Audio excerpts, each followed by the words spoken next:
Being a Karen might get you your way in a restaurant or a store, but the wilderness doesn't care what you think. Join me as I go through some of the dumbest Karen hiking deaths ever recorded, from a woman whose relentless demands got an experienced hiking guide removed before a dangerous trek, to a determined hiker who became so obsessed with beating a permit system that she ignored every heat warning until the unforgiving desert claimed her life.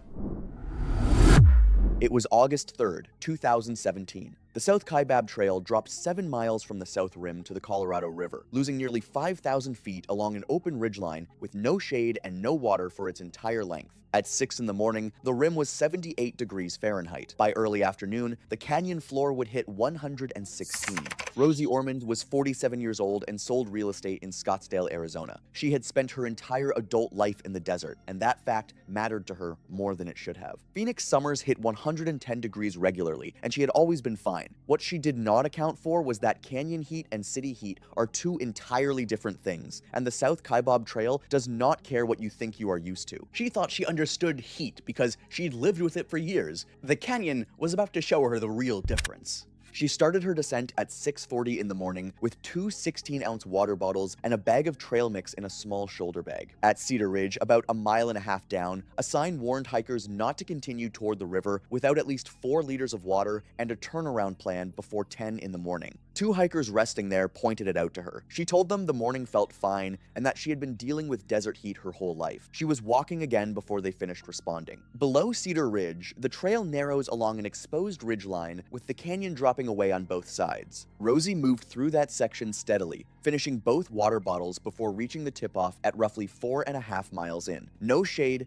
no water source, temperature already at 97 degrees. She kept going. She reached the river just before 11 in the morning after more than 4 hours of hiking. The canyon floor was sitting at 108 degrees. She had been without water for the last 2 miles of descent, and it showed. She was moving stiffly when the backpackers first saw her, her face deeply flushed, and she sat down heavily at the water's edge without saying anything to anyone. One of the backpackers brought her a full water bottle and an electrolyte packet without being asked. She drank most of the water and handed the packet back. He told her she needed it in that heat. She said she did not do supplements and that she didn't believe in that stuff. She rested for about 30 minutes, finished the water, and stood up to leave. The same backpacker told her the temperature was still climbing and offered 2 more bottles for the climb back up. She took 1 bottle and told him she'd be fine with that, said she had a long drive back to Scottsdale and needed to get going. What's me is that she still seems to think that this was something she could simply push through. The people around her saw the warning signs, but Rosie seemed more focused on just getting back to Scottsdale that night instead. The backpackers watched her start up the trail. She stopped 4 times in the first quarter mile, hands on her knees, before disappearing around a bend. 2 of them considered going after her, but they were carrying full packs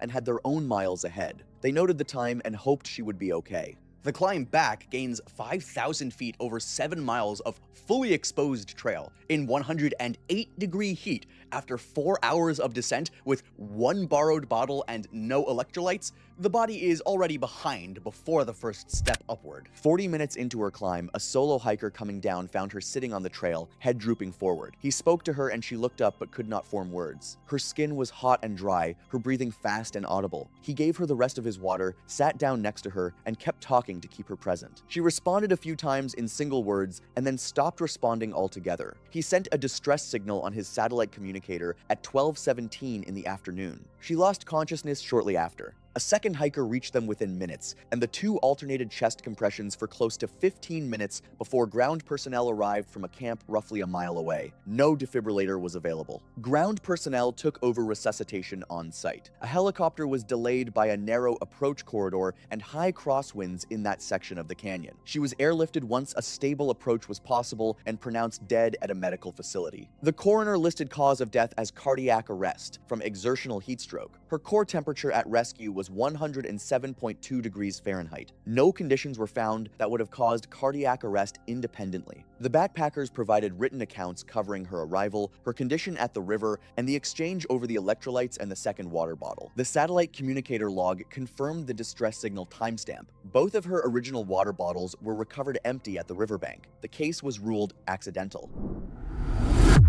It was the 6th of July 2019, and the Happy Isles trailhead in Yosemite National Park was already busy by 6 a.m., despite a heat advisory that had been in effect since Thursday. The forecast high for Yosemite Valley that day was 108 degrees Fahrenheit.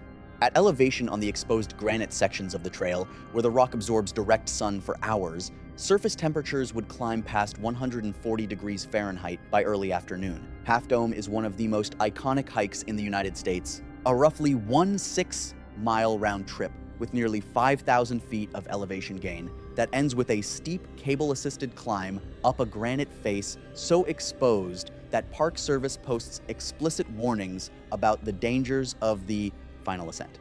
The cables themselves are metal poles drilled into the rock with steel cables strung between them. The last 400 feet of the hike requires pulling yourself up a granite slope that pitches roughly 40 to 45 degrees, with nothing but those cables and your grip strength between you and a fall that would end everything. In summer heat, the steel cables absorb solar radiation all day, and by afternoon the metal surface can exceed 140 degrees Fahrenheit, hot enough to blister skin on contact. Since 2010, the park has required permits for the cable section because overcrowding was creating dangerous conditions, limiting access to approximately 225-day hikers plus permitted backpackers. Every permit comes with safety information about weather, heat exposure, and the physical demands of the hike, which is basically the park telling you how this can go wrong. Gretchen Landis was 49 years old and lived in a suburb outside of Phoenix. She worked in pharmaceutical sales and had spent the previous 18 months building what she described to friends as her outdoors phase. This basically included a handful of moderate day hikes around Sedona and Camelback Mountain, a guided walk along the Grand Canyon's south rim, and a growing Instagram account where she posted trail selfies with captions about finding herself in nature. The photos were polished, the gear was expensive, and the trails were all manageable for anyone in average shape. She had accumulated roughly 4,000 followers, mostly friends, coworkers, and women in similar demographics. The identity felt real to Gretchen, because honestly, nobody in her audience had the experience to tell her it wasn't. The trails Gretchen was used to in Phoenix were hot, but they were also short, well-maintained, and never more than a 15-minute drive from an air-conditioned car. If something went wrong, you could call for help, and someone would reach you within the hour. Half Dome was 16 miles in a granite canyon, with no cell service above Nevada Fall, no vehicle access, and no quick way out once you pass the halfway point. The heat was comparable, but the infrastructure was not. Her friend Tammy Salcedo was 47 and lived in the same development. Tammy was less fit than Gretchen and less interested in the outdoors brand Gretchen was building, but she had been pulled into the orbit of Gretchen's enthusiasm over the previous year. They had hiked Camelback together twice. Tammy found both experiences difficult but manageable, though she privately told her husband after the second one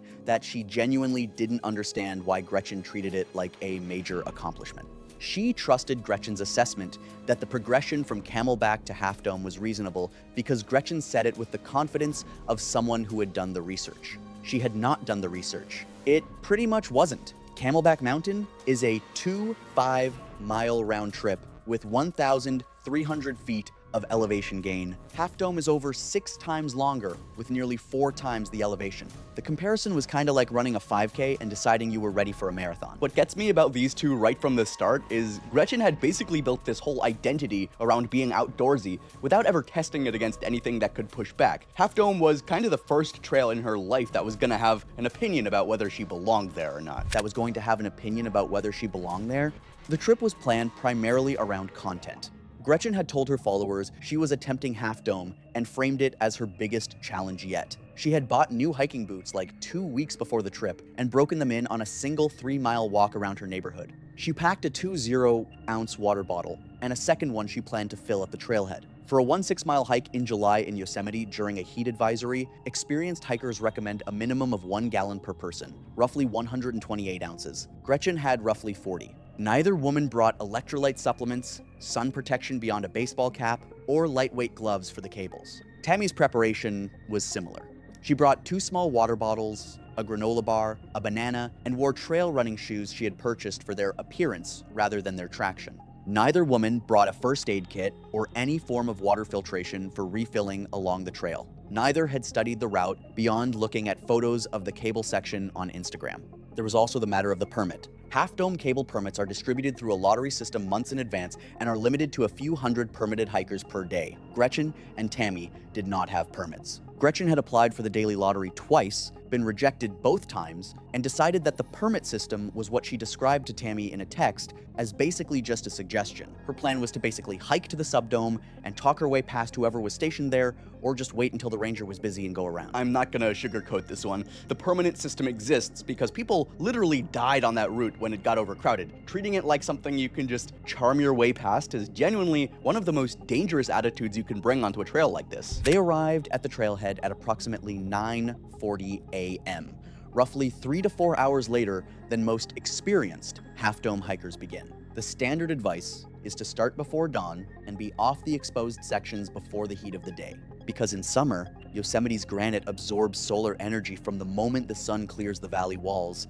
and by afternoon, the rock becomes a radiator that cooks a person from below while the sun cooks them from above. During heat advisories, rangers treat this advice less like a recommendation and more like the difference between hiking and heat stroke. They had trouble finding parking in the valley and ended up taking the shuttle to the trailhead, pushing their actual start to closer to 10 a.m. A ranger at the trailhead spoke with several groups that morning about the heat advisory. She later stated she had an interaction with 2 women matching Gretchen and Tammy's description, in which she warned about the dangerous heat and told them they needed significantly more water. The response, according to the ranger, was dismissive. One of the women said something along the lines of them being from Phoenix, so they were used to the heat. Phoenix heat and Half Dome heat are not the same thing, and honestly the fact that I have to say that out loud tells you everything about how Gretchen processed risk. The trail to Half Dome via the Mist Trail passes Vernal Fall and then Nevada Fall, climbing steep granite steps physically demanding even for fit hikers. Gretchen and Tammy moved slowly from the start. Their pace, later estimated by investigators from photographs, social media timestamps, and witness accounts, averaged roughly 1.5 miles per hour on flat sections and significantly less on steep terrain. For reference, the average hiking pace on moderate terrain is 2 to 3 miles per hour, so they were pretty much behind from the start. The thing about the Half Dome trail that most visitors never account for is the heat shift. The Mist Trail has shade and spray from the waterfalls, so the first couple miles feel cooler than conditions actually are. But once you pass Nevada Fall, the tree cover thins and the trail crosses long stretches of exposed granite that has been absorbing direct sunlight since dawn. By afternoon, those surfaces can exceed 140 degrees Fahrenheit. The rock radiates heat upward through boot soles, and the dry air pulls moisture off skin so fast that rangers call it invisible sweating, where a hiker can lose over a quart of fluid per hour without ever feeling wet. What neither of them understood was that their bodies had been losing fluid at a dangerous rate since the moment they left the shade of the Mist Trail. By the time a person feels thirsty in extreme heat, the deficit is already significant, sometimes a full quart behind what the body needs to function safely. Dizziness, confusion, and impaired judgment follow, which means the worse the dehydration gets, the less capable you become of recognizing how bad it actually is. By noon, they had reached the top of Nevada Fall, roughly 3.5 miles in and about 2,000 feet up. The shade from the Mist Trail Canyon was behind them now, and the sun was directly overhead, reflecting off every exposed granite surface in every direction. They were already showing signs of strain. Tammy's face was deeply flushed and she was sweating heavily. Her breathing labored in a way that several passing hikers noticed. Gretchen appeared more composed, but was visibly struggling with the heat, her shirt soaked through. They rested at the top of Nevada Fall for roughly 30 minutes, during which Gretchen took several photos and posted one to her Instagram story. Tammy told Gretchen during the rest that she thought they should turn around. She said her feet were burning through her shoes, she was dizzy, and the distance remaining felt like more than she could handle. Gretchen told her the hardest part was already behind them and that the rest of the trail was mostly flat, which was not accurate. Tammy did not push further.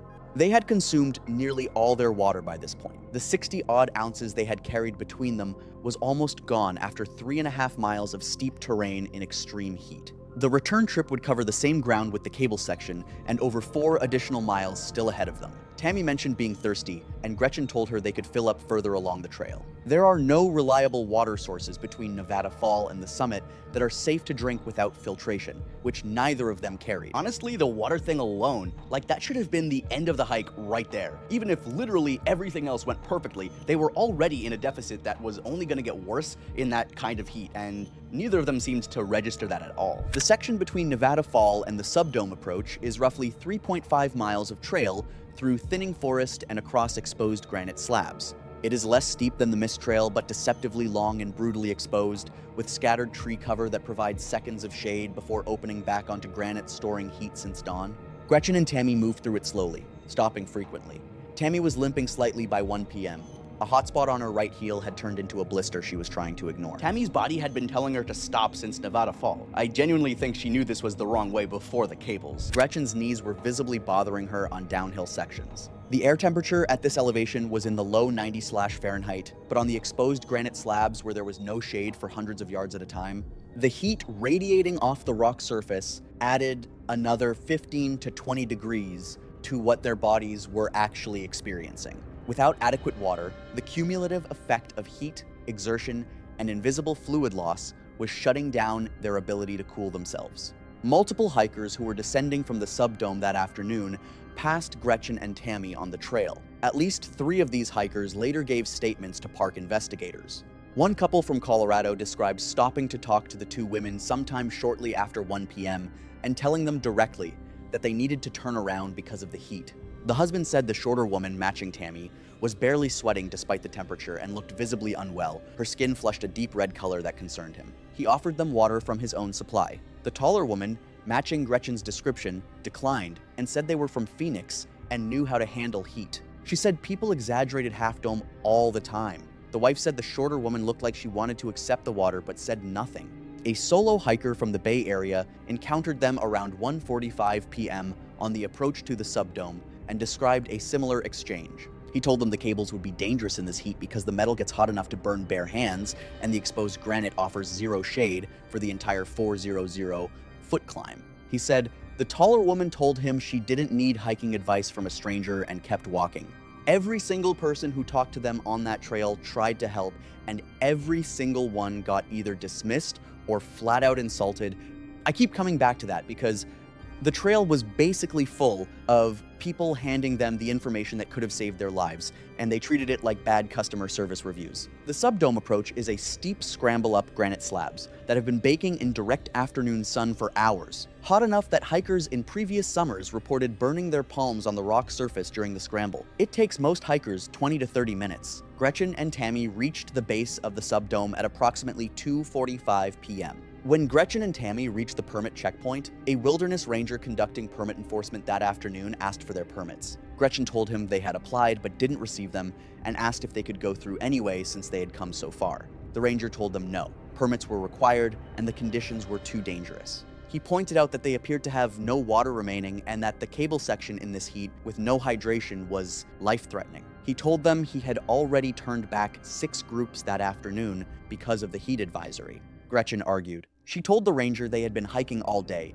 and deserved to at least see the cables, asked to speak to someone else, asked if there was an exception process. The ranger maintained his position. He told them the cables were not safe in their current condition, that the steel was hot enough to cause burns, and that both of them showed visible signs of heat exhaustion. I need to be careful here because the ranger genuinely did his job. He told them no, and what Gretchen did after that was entirely on her. At approximately 3:05 p.m., the 2 women left the checkpoint area. The ranger assumed they were beginning their descent. Instead, they left the established route and crossed exposed granite terrain to reach the cable route, a scramble that was steep, unprotected, and hot enough to feel through their shoes. The ranger did not see them access the cables because he was engaged with another group. This is the moment that gets me because up until now, you could argue they were just unprepared. After the bypass, they were making a choice. Gretchen and Tammy reached the base of the cables at approximately 3:15 p.m. The cable route was completely deserted. The steel cables had been absorbing direct sunlight for nearly 10 hours, and the metal was radiating heat. A hiker resting in what little shade existed near the base later told investigators he had shouted to them that the cables would burn their hands without gloves. The reality was that the cables were empty because basically everyone who understood the mountain had already left. The heat had cleared the route more effectively than any ranger ever could. They began ascending. The cables require continuous pulling effort while stepping between wooden crossboards placed roughly every 10 feet on the granite slope. Under normal conditions, this is physically demanding. In a heat wave with the cable surface exceeding 140 degrees Fahrenheit, every grip becomes a burn. The granite under their feet was hot enough to feel through boot soles. The angle is steep enough that without the cables, the face would not be safely climbable without technical equipment. The drop on either side falls away across hundreds of feet of steep granite terrain. Experienced Half Dome hikers describe the cable section as the most exposed terrain they have ever been on, and most of them complete it under ideal conditions, with fresh legs, full hydration, and cool metal under their hands. Gretchen started up first, wrapping her hands around the cable and immediately pulling back. The steel was searing. She pulled her shirt sleeves over her palms and gripped through the fabric, pulling herself from crossboard to crossboard. The difference was that every trail she had ever attempted was something her body could actually do. Tammy followed roughly 10 feet behind, doing the same thing with her sleeves, but her shirt was thinner and the heat penetrated almost immediately. I keep picturing that. Using your shirt as a glove on 140-degree steel. Honestly, that says everything about how far past rational thinking she already was. Tammy's pace slowed dramatically within the first 50 feet. She was stopping at every crossboard, her breathing shallow and rapid, and her skin had shifted from sweating heavily to completely dry, flushed a deep, blotchy red and hot to the touch, which is one of the most dangerous signs of heat stroke progression. She had stopped sweating entirely. When your body stops producing sweat in extreme heat, it basically means the cooling system has completely failed, and that's the line between heat exhaustion and heat stroke. Once you cross it, things move very fast. She told Gretchen she felt dizzy and that the rock was spinning.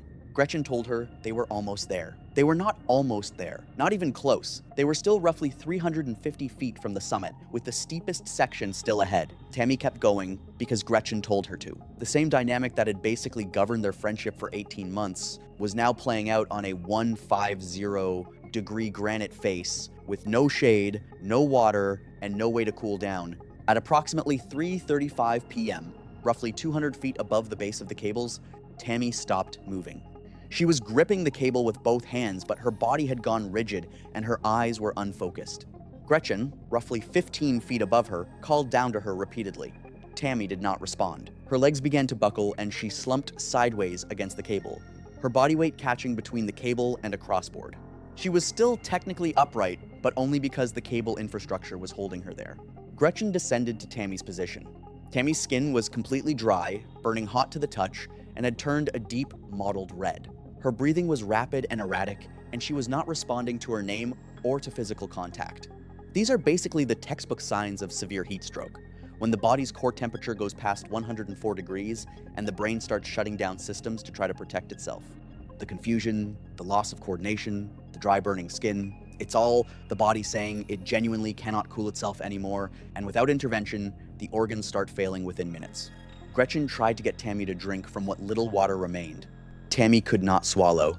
Her muscles were cramping and jerking involuntarily against the cable. I've sat with this part for a long time, and the thing that genuinely keeps me up is Gretchen had to make a choice on those cables. Stay with Tammy, who was dying in front of her, or leave her and try to go get help, and she chose to go. Probably because she thought if she could just reach someone, Tammy would be okay. She genuinely thought there was still time, and I keep thinking about how she never saw Tammy conscious again after she let go of that cable.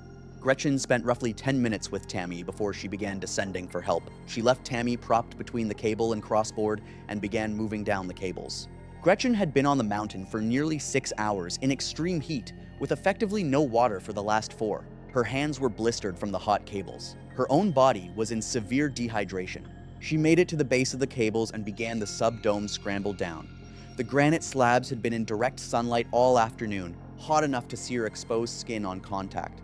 Her coordination was failing, her vision narrowing, her steps uncertain on terrain that required precise foot placement. Approximately halfway down the sub-dome scramble, Gretchen lost her footing and collapsed on the exposed granite. A hiker, ascending from below, found her sprawled on the rock, unresponsive, with burns already forming on her exposed arms and the side of her face from the heated surface. He poured his remaining water over her head and neck and began shouting for help. I honestly don't think Gretchen even understood she was dying. I think she genuinely believed she was going to get help and come back for Tammy, and that makes this so much worse for me. Park rangers reached Gretchen on the sub-dome within 25 minutes.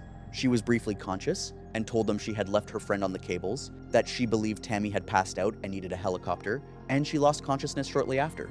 She was airlifted to a regional hospital. Her core body temperature at the time of evacuation was measured at 107.2 degrees Fahrenheit. Organ failure had already begun. Gretchen Landis did not survive transport. She was 49 years old. A rescue team reached Tammy on the cables approximately 40 minutes after Gretchen's collapse was reported. Tammy was unresponsive and had no detectable pulse. She was pronounced dead on the cable route. The medical examiner determined the cause of death to be heat stroke based on the condition of her organs and the circumstances of exposure. Tammy Salcedo was 47 years old. No permits, no water, no gear, every warning dismissed. They bypassed the checkpoint and started the cables at 3:15 p.m. on metal baking for nearly 10 hours with nothing left to drink. The ranger at the Subdome had turned back 6 groups that afternoon. In 8 seasons, it was the first time a bypass ended in fatalities on his watch. That ranger is the one I honestly feel for the most, because he did everything right and the 2 people who ignored him are the ones who died, and he gets to live with that. Both of them died on that mountain.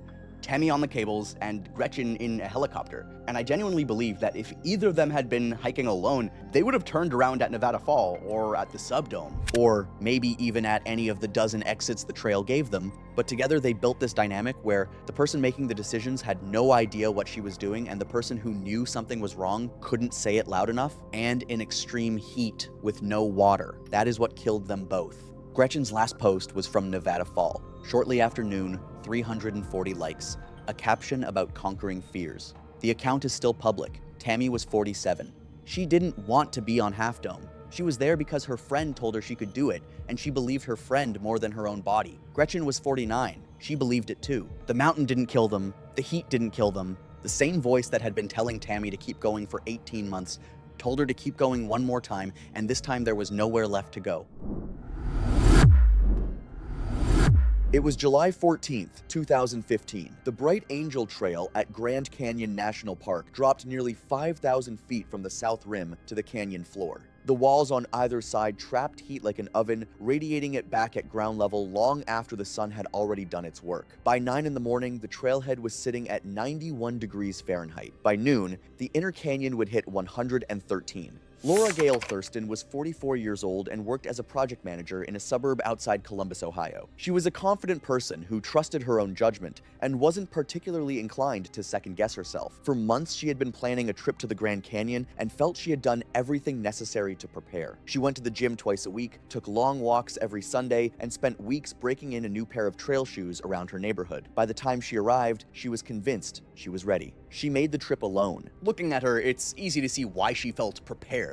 The problem was that she never realized that there was a difference between being prepared for a hike and being prepared for this hike. She filled a single 16-ounce water bottle at the trailhead and started her descent at 8:50 in the morning. Right there at the kiosk, a sign read, "Carry at least 1 liter of water per hour. Do not hike to the river and back in one day." She stopped, read it, took a photo of it, and kept walking. Not in a rush, just decided it did not apply to her. At the rest stop, a water station was clearly marked and free to use. A couple resting there pointed it out to her. She told them she was fine, not really thirsty yet, and kept moving. She finished her water somewhere along the next stretch of trail. By the time she reached the rest stop at about 1.5 miles down, she had been hiking for nearly 2 hours in rising heat with nothing left to drink. A volunteer trail ambassador offered to refill her bottle. Laura let him fill it halfway before stopping him, saying she wasn't planning to stay out much longer. When he warned her about the heat farther down the trail, she brushed it off as a simple day hike. After a short rest, she continued deeper into the canyon. Then she stood up and kept going down. Past the rest house, the trail drops into the inner canyon, where the walls close in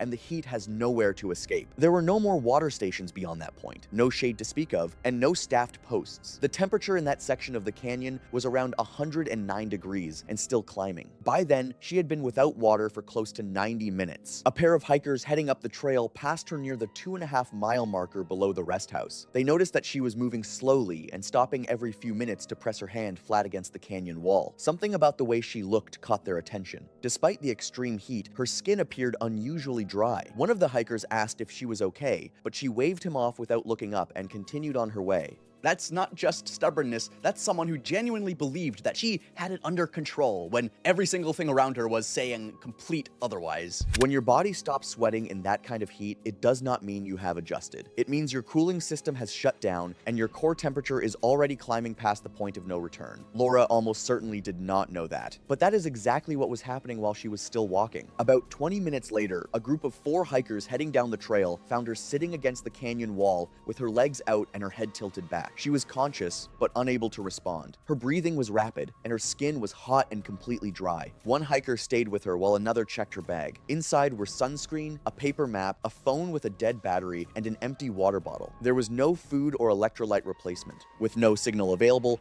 one member of the group headed back toward the rest house for help. Laura lost consciousness before he returned. The report reached emergency services through a radio relay at around 1:45 that afternoon. A helicopter was dispatched, but strong winds delayed the approach. Ground rescuers arrived roughly 80 minutes after the first call and found no pulse. Resuscitation efforts continued during the airlift, but she was pronounced dead at a regional medical facility. Laura's body was recovered 2.5 miles below the rest stop near the 3-mile mark. The coroner determined the cause of death was hypovolemic shock from severe dehydration, with hyperthermia as a contributing factor. Her core temperature at rescue was 106.8 degrees Fahrenheit. The trail ambassador's log documented his warning about conditions farther down the trail and her decision to continue with only a partially filled bottle. Witness statements from the couple at the earlier rest stop and the group of 4 supported the timeline. The case was ruled accidental. It was the 18th of July, 2017. On that morning, thousands of people would visit Angel's Landing, one of the most famous hikes in America. The trail isn't especially long, but it climbs steeply through a canyon of red and orange sandstone before reaching a narrow ridge high above the valley floor. Most days, hikers leave with tired legs, a few photos, and a story to tell. But this wasn't going to be one of those days. A powerful heat wave had settled over southern Utah, and by afternoon, temperatures were expected to climb well above 100 degrees Fahrenheit. Janice Norwood, Melissa Whitcomb, and Deanna Ellery had been friends for years and shared the kind of friendship that made traveling together feel easy. They weren't professional adventurers or hardcore hikers chasing records. They were ordinary people who enjoyed getting out, seeing new places, and collecting experiences along the way. Janice, 51, was usually the one who organized things. If a trip needed planning, reservations, or directions, she naturally stepped into that role. She liked having a plan and trusted her ability to make good decisions. Melissa, 43, was the most physically active of the group. She exercised regularly, took pride in staying fit, and rarely saw a challenge she didn't think she could handle. If there was a long walk, a steep climb, or a difficult workout, she was usually the first to volunteer. Deanna, 47, had a story for almost everything. A road trip through the mountains reminded her of another trip. A scenic overlook reminded her of somewhere she'd been years earlier. She loved traveling, and she often measured new experiences against old ones. As I learned more about their adventure, it became clear that Angel's Landing was the highlight of their summer road trip. The trip had started the way a lot of road trips do, with a list of places they wanted to see and far more ideas than time. Over the weeks leading up to their vacation, the 3 friends had gone back and forth on destinations. There were scenic drives, small towns, overlooks, and national parks scattered across the Southwest. The trail had a reputation that extended far beyond Utah. Even people who had never been there often recognized photos of the towering cliffs, the winding canyon below, and the narrow ridgeline leading toward the summit. It was one of those hikes people seemed to hear about everywhere. For Janice, it looked manageable with enough preparation and common sense. She spent time reading trail descriptions and checking maps, and by the time the trip arrived, she felt she had a pretty good understanding of what to expect. Melissa focused on the physical side of it. The distance didn't seem especially intimidating, and she felt confident she was in better shape than many of the people who would be attempting the hike. Deanna approached it differently. As she looked through photos and articles, she found herself comparing Angel's Landing to places she had already visited. The trail looked impressive, but nothing about it seemed completely outside of what she had experienced before. The forecast wasn't exactly a secret. Temperatures were expected to climb well past 100 degrees Fahrenheit. But summer heat in the Southwest wasn't unusual, and none of the women saw the forecast as a reason to change their plans. They packed water, hiking clothes, and the usual essentials, assuming a little extra caution would be enough. The day before the hike, the 3 friends arrived in southern Utah and got their first real look at the landscape they had spent weeks reading about. Photos had prepared them for the towering cliffs and narrow canyons, but seeing them in person was different. Everywhere they looked, massive walls of red and orange sandstone rose above the valley floor.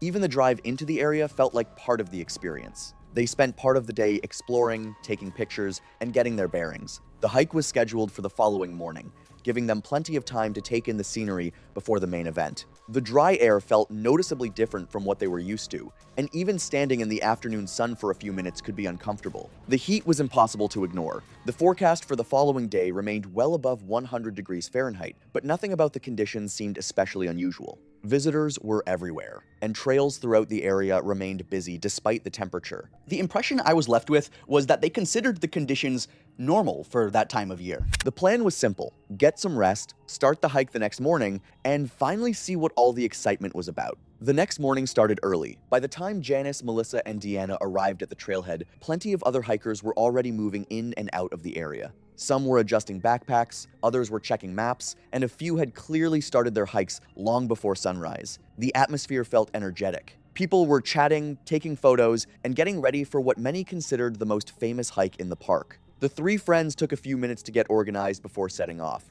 Janice glanced over the trail information one last time, while Melissa seemed eager to get moving after the early start. Deanna spent a few moments taking in the scenery around them. Warning signs reminded hikers about the dangers of heat, dehydration, and strenuous physical activity, especially during the summer months. Melissa said that if she listened to every warning sign on the trail, she'd never make it out of the parking lot. Even in the morning, the temperature was climbing quickly. The sun had already cleared the canyon walls, and there was little cloud cover to provide relief later in the day. Still, conditions seemed manageable. People were heading up the trail in a steady stream, and there was no obvious reason to believe the hike would be anything other than challenging and memorable. With their supplies packed and their route decided, the three women headed toward the trail and joined the growing line of hikers making their way into the canyon. The first stretch of the hike got off to a good start. The trail was busy but not crowded, and the morning air was still comfortable despite the forecast for later in the day. The path wound through the canyon as towering sandstone walls rose around them,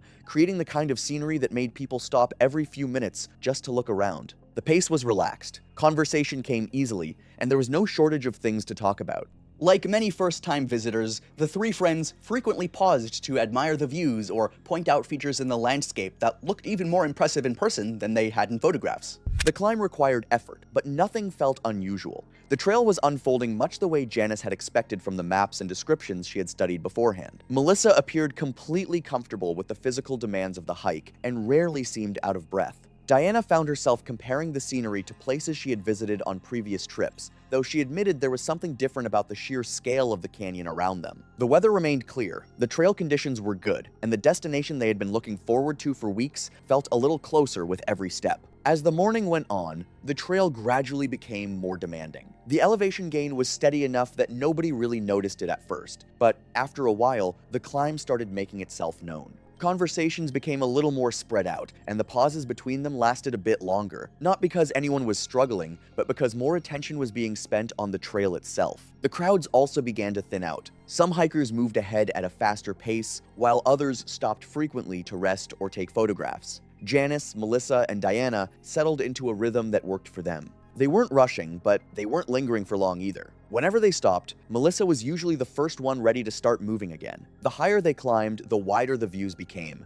Sections of the canyon that had looked enormous from below now seemed surprisingly distant. Looking back down the trail, I could tell it was the kind of progress that felt satisfying, because you could actually see how far they'd come. By now, the morning air was beginning to lose some of its coolness. The sun felt stronger than it had an hour earlier, and shaded areas became a little more noticeable whenever the trail passed through them. Nobody paid much attention to that yet. Their focus remained on the climb ahead and the views surrounding them. I could see that the climb was getting harder, but at that point, the scenery was more than making up for it. By mid-morning, roughly 2 hours into the hike, the trail had started revealing a different side of itself. The scenery was still impressive, but the conditions were becoming harder to ignore. Long stretches of the route offered little protection from the sun, and some sections felt noticeably warmer than others. The canyon walls no longer blocked as much sunlight as they had earlier in the morning, leaving more of the trail exposed. The women weren't the only ones noticing it. Hikers coming back down often looked far more tired than those still heading up. Many were carrying empty or nearly empty water bottles, and quite a few stopped whenever they found a patch of shade. Some rested for only a few minutes before continuing. Others seemed reluctant to leave the cooler spots at all. When a younger group mentioned turning around because of the heat, Janice commented that she would have expected people their age to handle the conditions a little better. Along the trail, reminders about heat and hydration appeared more than once. The message was simple.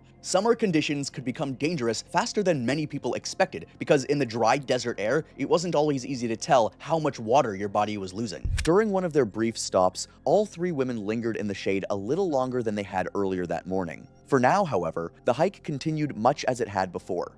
The trail remained busy, the views remained spectacular, and the summit still felt well within reach. By this point, the hike was demanding more from them than it had earlier in the morning. Nothing dramatic had happened, and nobody felt particularly concerned, but the effort was beginning to add up. The combination of climbing, direct sunlight, and steadily rising temperatures was turning what had started as a comfortable walk into something that required a little more attention. Water was disappearing faster than any of them had expected. Each time they stopped, bottles came out almost automatically. A quick drink became part of every break. What surprised them wasn't how thirsty they felt, but how often they felt it. Even after drinking, the relief didn't seem to last very long. None of them viewed that as a warning sign. It's as if it felt like a normal response to a hot hike to them, at least from what I could tell. The dry desert air made it easy to overlook just how much fluid they were losing. The heat seemed to pull moisture away gradually, one sip of water at a time. The trail remained busy, though the mood felt slightly different now. More hikers were resting when they found shade. Water bottles appeared in almost every hand. Conversations that had been lively earlier in the morning were becoming quieter. Nobody was treating the conditions like an emergency, but there were growing signs that people were starting to respect the heat a little more than they had at the beginning of the day. As they continued climbing, the trail itself began demanding more attention. Earlier sections had felt relatively forgiving, but now there were fewer places to comfortably stop and recover. More of the route sat fully exposed to the sun, with the surrounding sandstone reflecting heat back onto the trail. The physical effort wasn't dramatically different from before, but it felt more constant. The women found themselves focusing less on the scenery and more on the next stretch of trail ahead. Breaks became slightly more practical than leisurely. Instead of stopping to simply admire the landscape, they were increasingly using those pauses to catch their breath, drink some water, and give their legs a chance to recover. Melissa still seemed eager to maintain momentum whenever the group stopped, though even she was spending a little more time resting than she had earlier in the morning. Janice occasionally checked their progress against what she remembered from the trail information she had read beforehand. Deanna continued pointing out similarities to other places she had visited, but those observations were becoming less frequent as the climb required more of her attention. They had already covered a significant portion of the hike by this point, but getting farther now required more effort than any of them had expected. Shortly before noon,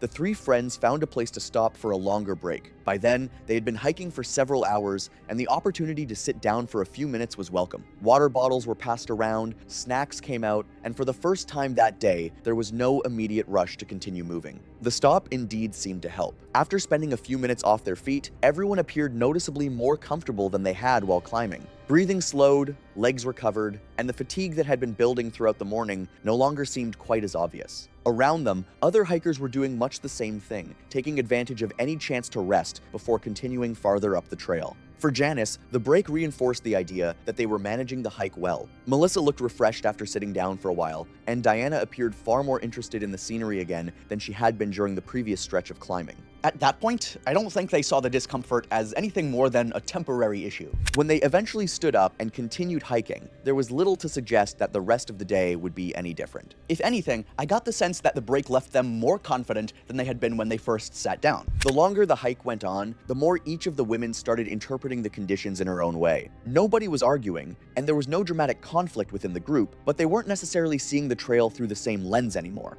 Janice remained focused on the overall progress they were making. To her, they were still moving at a reasonable pace and covering ground steadily. The hike was certainly more demanding than it had been earlier in the morning, but nothing about it struck her as unusual. To someone like me looking in from the outside, Janice appeared unfazed by the added difficulty. Melissa viewed things differently. Her attention stayed fixed on the physical challenge itself. When another hiker mentioned slowing down because of the heat, Melissa responded by saying that most people quit long before they actually reached their limits. The climb had become tiring, but she treated that as something to work through rather than something to worry about. Diana continued drawing comparisons to previous trips. If another hiker mentioned difficult conditions, Diana usually had a story about a trip she considered even tougher. Some hikes had been steeper, others had been longer. A few had taken place in conditions she remembered as being just as uncomfortable. Her thinking back on those experiences, it made me realize that the challenges of the day probably felt familiar to her rather than concerning. None of these viewpoints seemed unreasonable on their own. If anything, they helped explain why the three friends remained confident. Each woman had her own explanation for why the hike still felt manageable,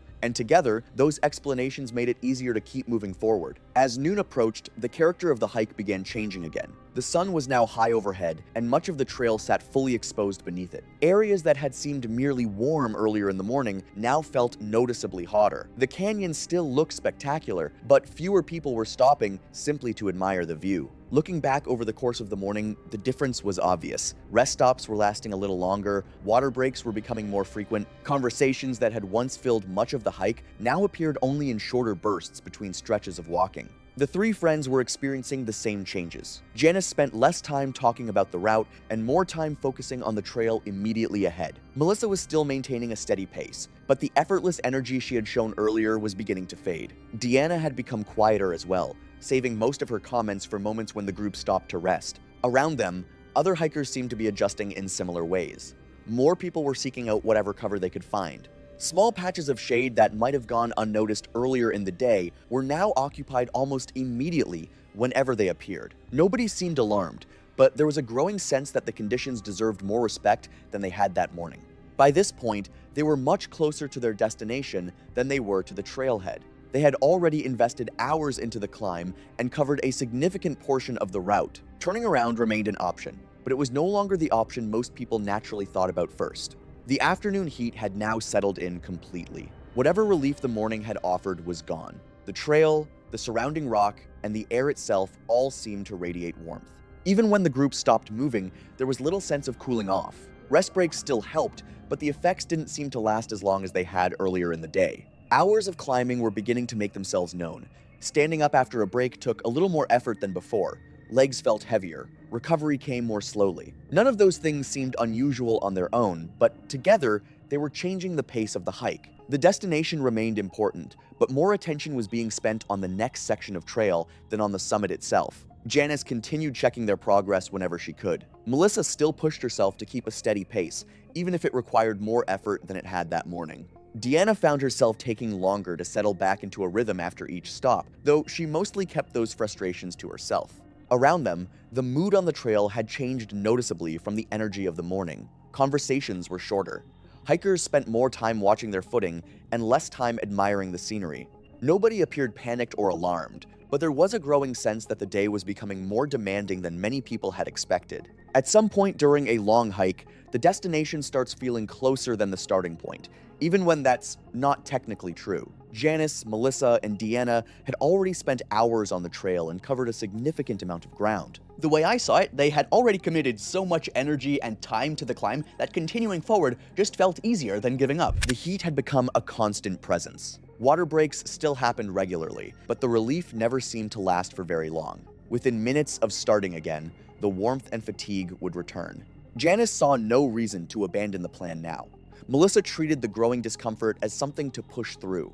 Deanna reminded herself that difficult stretches were part of almost every memorable trip she had ever taken. To anyone passing by, the three women would have looked like countless other hikers spending a hot day on a demanding trail. Tired, certainly. Uncomfortable, perhaps, but not yet in obvious trouble.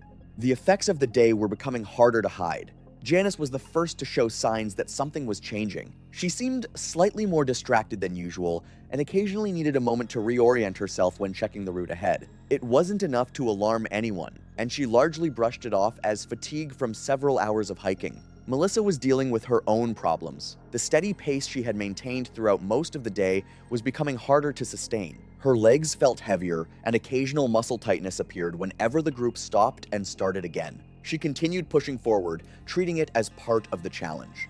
Deanna had grown noticeably quieter.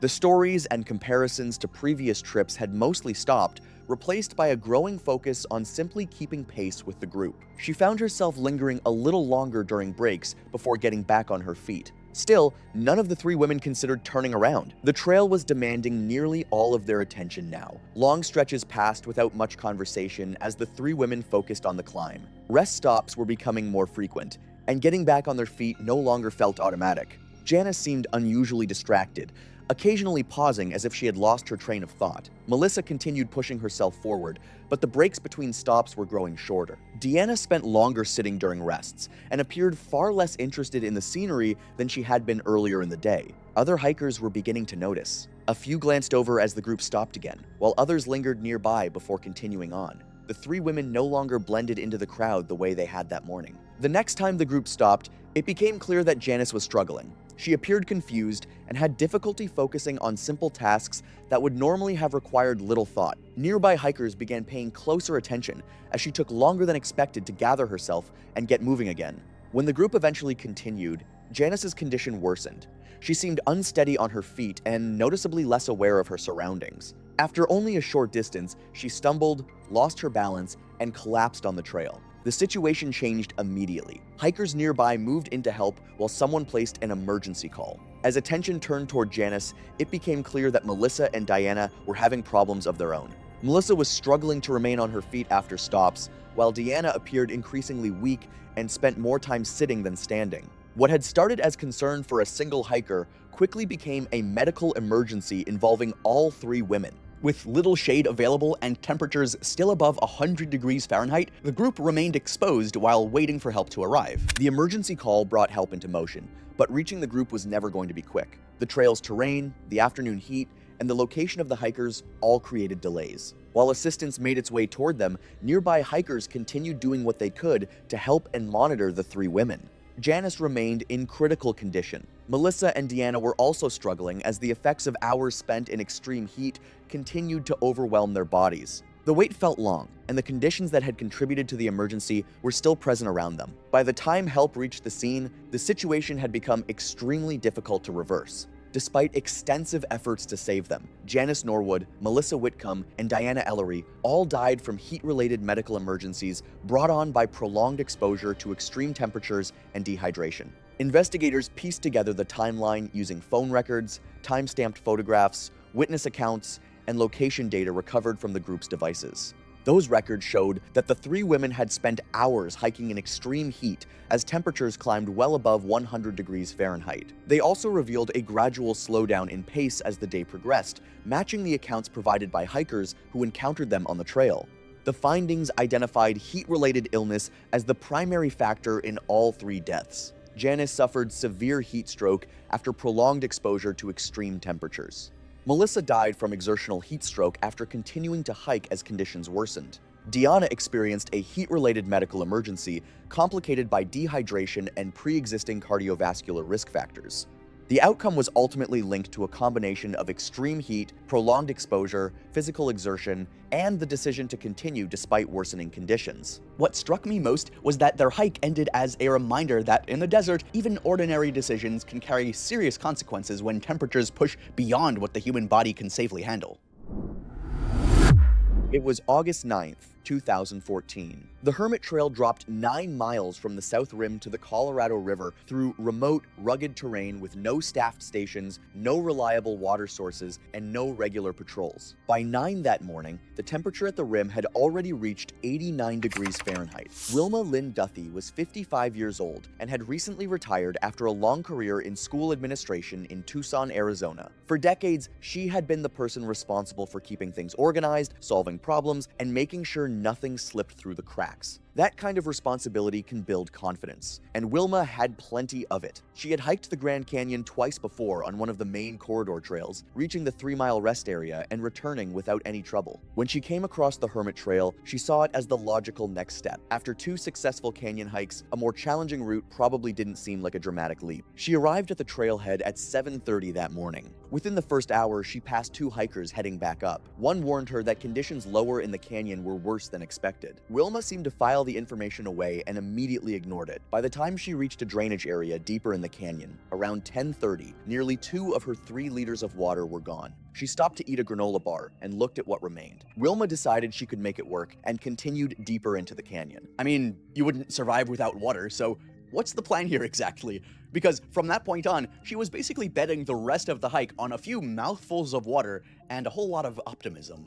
A natural spring sat along the trail not far ahead, the only reliable water source on the upper section of the Hermit. A small handwritten note left by a previous hiker was wedged into a crack in the rock near it, warning that the water needed to be filtered before drinking. Wilma did not carry a filter because she had not planned to go far enough to need one. She looked at the spring, looked at the note, and kept walking. She reached a point roughly 5 miles from the rim at around noon. The temperature was 102 degrees Fahrenheit. She had less than half a liter left. She found a strip of shade under a rock overhang and sat down. She stayed there for about 40 minutes, rationing the last of her water in small sips. At some point during that rest, she decided to turn around. Not because she felt she had made a mistake, because she had seen enough. She began her return ascent at around 12:40 in the afternoon, 5 miles back to the rim, gaining 3,000 feet on an eroded trail that was hard to follow even under good conditions. 105 degrees on the exposed sections, nothing left to drink. The Hermit Trail in its upper section is not just steep, it is technically demanding in a way that the main corridor trails are not. Loose rock, sections where the path disappears into scree, route finding that requires real attention. Under severe dehydration and heat stress, that kind of focus is the first thing to go. The evidence recovered later helped investigators piece together her final 2 hours on the trail. Her footprints in the loose dirt became increasingly erratic, with wandering steps and long pauses in exposed sections where there was no shade or obvious reason to stop.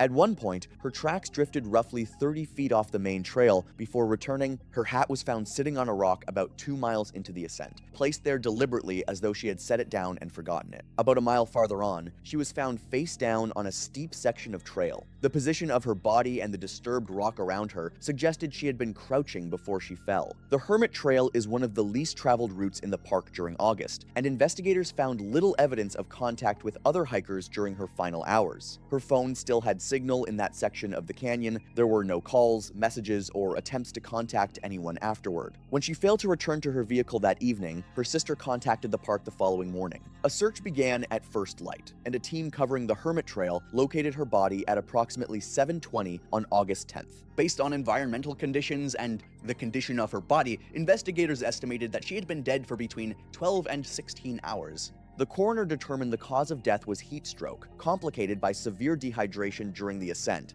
Both water bottles were empty. The second granola bar remained untouched in her bag. GPS data from her phone placed her final position roughly 4 miles from the rim. The footprint pattern, abandoned hat, and time-stamped photograph were all included in the official findings. The case was ruled accidental, with contributing factors including failure to ration water during the descent, the absence of filtration equipment on a trail with no maintained water sources, and beginning the return climb during the hottest part of the day on a remote route with limited access to assistance. It was June 14th, 2018. The Arkansas River runs through the heart of south-central Colorado, cutting through a canyon called Browns Canyon just outside the small town of Buena Vista. Buena Vista sits at about 8,000 feet above sea level, nestled between the Collegiate Peaks to the west and the Sangre de Cristo Range to the east. The town has a population of maybe 3,000 people on a normal day, but during the rafting season, which runs from late May through August, depending on snowmelt, it can feel like the whole country has shown up with a dry bag and a bucket list. Browns Canyon is a national monument now, and it's one of the most popular whitewater destinations in the entire country. Thousands of people float that stretch every year, from nervous first-timers on guided group trips to experienced kayakers running technical lines solo. The commercial outfitter industry there is well-established, heavily regulated, and safety-focused in ways that go well beyond what most tourists ever think about. I've spent time looking into how these trips are run, and the level of operational detail is genuinely impressive. Every guide is certified. Every life jacket or personal flotation device, PFD, in the industry's language is fitted individually to each guest before the trip. Weight limits, water temperature protocols, swimmer rescue procedures, it's all documented, trained, and audited. The outfitters operating in Browns Canyon don't survive on luck. They survive on reputation and compliance. That context matters a lot for what happened that day. I want you to hold it in your head, not just as background flavor, but as a structural fact. The system in place was a good one. What went wrong was not the absence of safety infrastructure. It was a series of decisions made inside that infrastructure that dismantled it piece by piece. On the morning of June 14th, the outfitter running this particular trip, I'll call them the company throughout, had a full day of multi-raft groups heading out on a half-day section that included a stretch of Class 3 and Class 4. Rapids. For context, Class 3 water means moderate waves and clear channels that require maneuvering. Class 4 steps that up significantly. Powerful, churning water, more complex routes, less room for error. You can absolutely run Class 4 in a guided group raft. People do it every summer. But it demands that everyone on that raft follow the guide's instructions, stay seated, keep their PFD on, and listen. The guide assigned to one of the rafts that morning was a man named Tom Sobolov. Tom was in his late 20s at this point, and he had been guiding in Colorado for several seasons. He wasn't a rookie. He knew the river, knew the equipment, and by all accounts from the company's internal records and later investigative documentation, he had a solid track record. No prior incidents, no complaints on file, no disciplinary history. He was the kind of guide you'd actually want on your raft. Miriam McDade was on his raft, along with her date, a man I'll call Devin, and several other guests. Miriam was 53 years old, originally from the Phoenix area, and she was visiting Colorado on what appeared to be a leisure trip. She had booked the rafting experience a few days in advance through the company's standard reservation system. Nothing in the booking records flagged any medical conditions or swimming ability concerns, which customers are asked to disclose at the time of booking and again during pre-trip check-in. Whether or not she had read through those pre-trip materials carefully is something we simply don't know. A lot of people don't. They skim past the liability waiver, nod along during the safety briefing, and assume the life jacket is mostly there for show. On most trips, on most days, nothing bad happens, and that assumption never gets tested. That day on the Arkansas, it got tested hard. Before any raft leaves the staging area, every guest gets fitted for a personal flotation device, or PFD. You have to understand that this isn't a handshake deal where they toss you a vest and wish you luck. The guide, or a staging assistant, physically fits the device to the guest's body, checks the buckles, tests the snugness, and makes sure the PFD will stay in place in the water. There's a reason for all of that. A loose PFD can ride up over a swimmer's face in moving water. A PFD that isn't buckled properly can come off entirely. The fitting process exists because the physics of whitewater don't care about comfort levels. According to the incident report that was later reviewed during the investigation, Miriam had difficulties during the fitting process. The standard PFD issued to her was correctly sized for her body weight, but she expressed discomfort with how it felt specifically, that it was too tight across the chest. Tom adjusted it. She said it was still too tight. He adjusted it again. This back and forth lasted long enough that it drew attention at the staging area, with other guests and staff aware that something was taking longer than usual. At this point,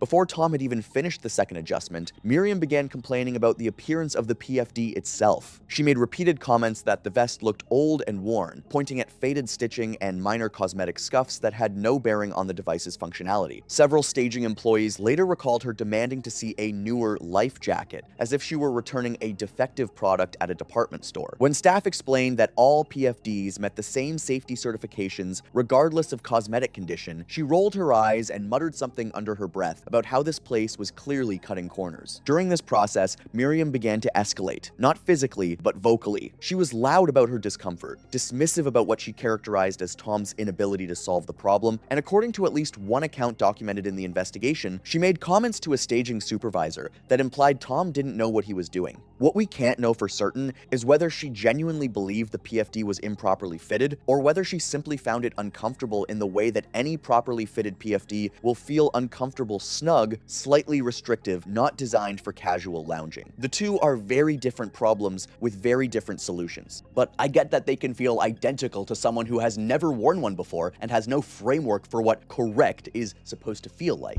Unfortunately, they got a Karen in their hands. Before the staging supervisor even arrived, Miriam had already started making comments to other guests in the raft area, attempting to rally them to her side. She asked a young couple nearby whether their PFDs felt dangerously tight, and when they said theirs seemed fine, she told them they must not know what to look for. She also made a point of announcing loudly that she had left a bad review for a different outfitter last year and would have no problem doing the same here. The other guests later described feeling embarrassed for her, not threatened by her, but the performance continued regardless. There's also a third possibility worth acknowledging, that Miriam understood on some level that the PFD was fine, but that pushing back on it was a way of asserting control in a situation where she felt she had none. This is not a psychology podcast, and I'm not going to armchair diagnose anyone here.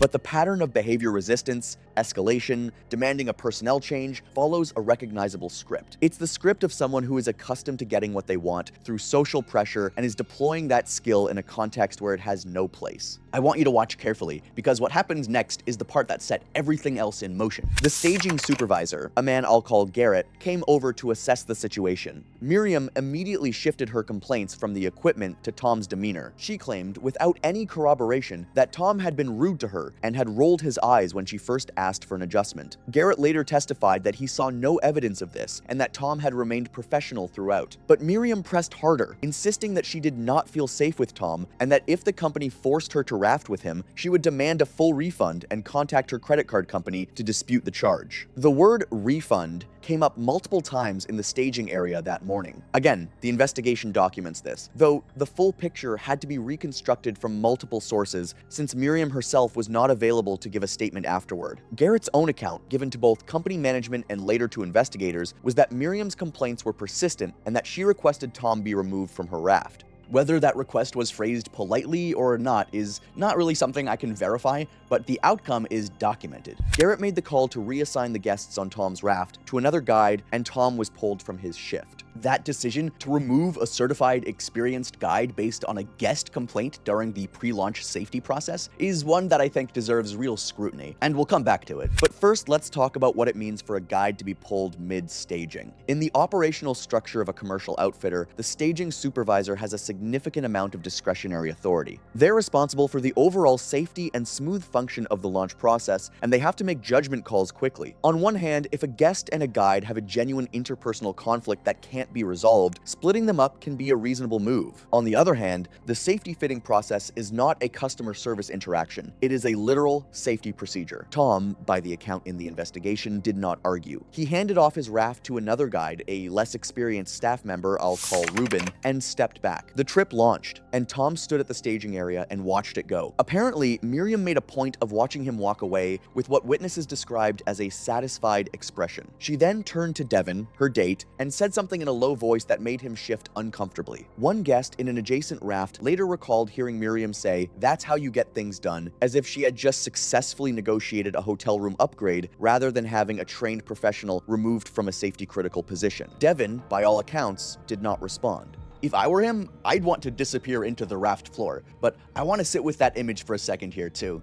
Tom was a professional. He knew that raft, that group, that river. He had been in the middle of a safety-critical task when he was pulled from it. He complied, because that's what a professional does when a supervisor makes a call, even a bad one. But he also knew, at least in general terms, that the PFD situation on that raft had not been fully resolved. What he did or didn't say in those final moments at the staging area isn't documented in a way I can report as fact. But the investigation found that no adequate communication bridge was built between him and Ruben before the raft went into the water. What the investigation later zeroed in on was the question of what happened to the PFD situation when the handoff occurred. Tom had been in the middle of a fitting dispute. He knew the status of that PFD better than anyone else on the property at that moment. Ruben, stepping in cold, was receiving a group of guests mid-process, with no briefing on what was unresolved and why it mattered. The documentation from the incident report suggests that no clear communication occurred between Tom and Ruben about the unresolved PFD status. Whether that was a procedural failure on the company's part, a communication breakdown between the two guides, or simply the chaos of a rushed handoff that nobody had prepared a protocol for, the result was the same. Ruben launched with a guest whose PFD compliance was, at best, an open question.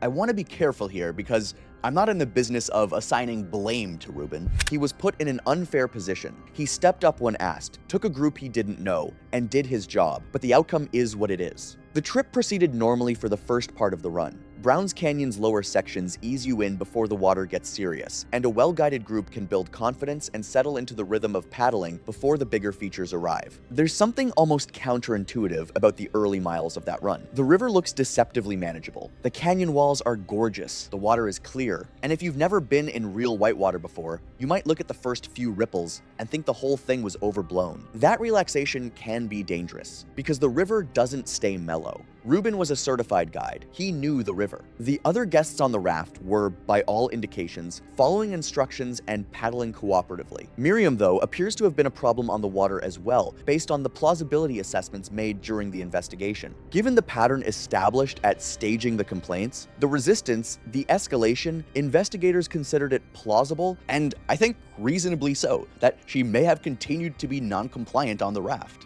This is inferred from physical evidence and witness statements from the other guests, not from direct observation. No one was watching her every move throughout the entire trip, but the picture that emerges suggests someone who had not fully bought into the safety framework she was operating inside. The other guests on the raft later described the trip as tense in a way they couldn't fully articulate, which isn't surprising. It's hard to explain why a dynamic feels off when you can't point to one specific thing. Tense is the word that came up more than once. One specific point that came up repeatedly in the investigation was the state of her PFD during the on-water portion of the trip. Without a confirmed resolution to the fitting issue at staging, and given the handoff that occurred, investigators assessed it as plausible that Miriam's PFD was not properly secured for at least some portion of the trip. Again, this is reconstruction based on physical evidence and the circumstances of what was found later, confirmed by a direct witness who saw her on the water at that specific moment. The Class 4 section of this particular run is a stretch that the guides know intimately. The features there are consistent. They're shaped by canyon walls and bedrock, not shifting sandbars, so experienced guides can read the water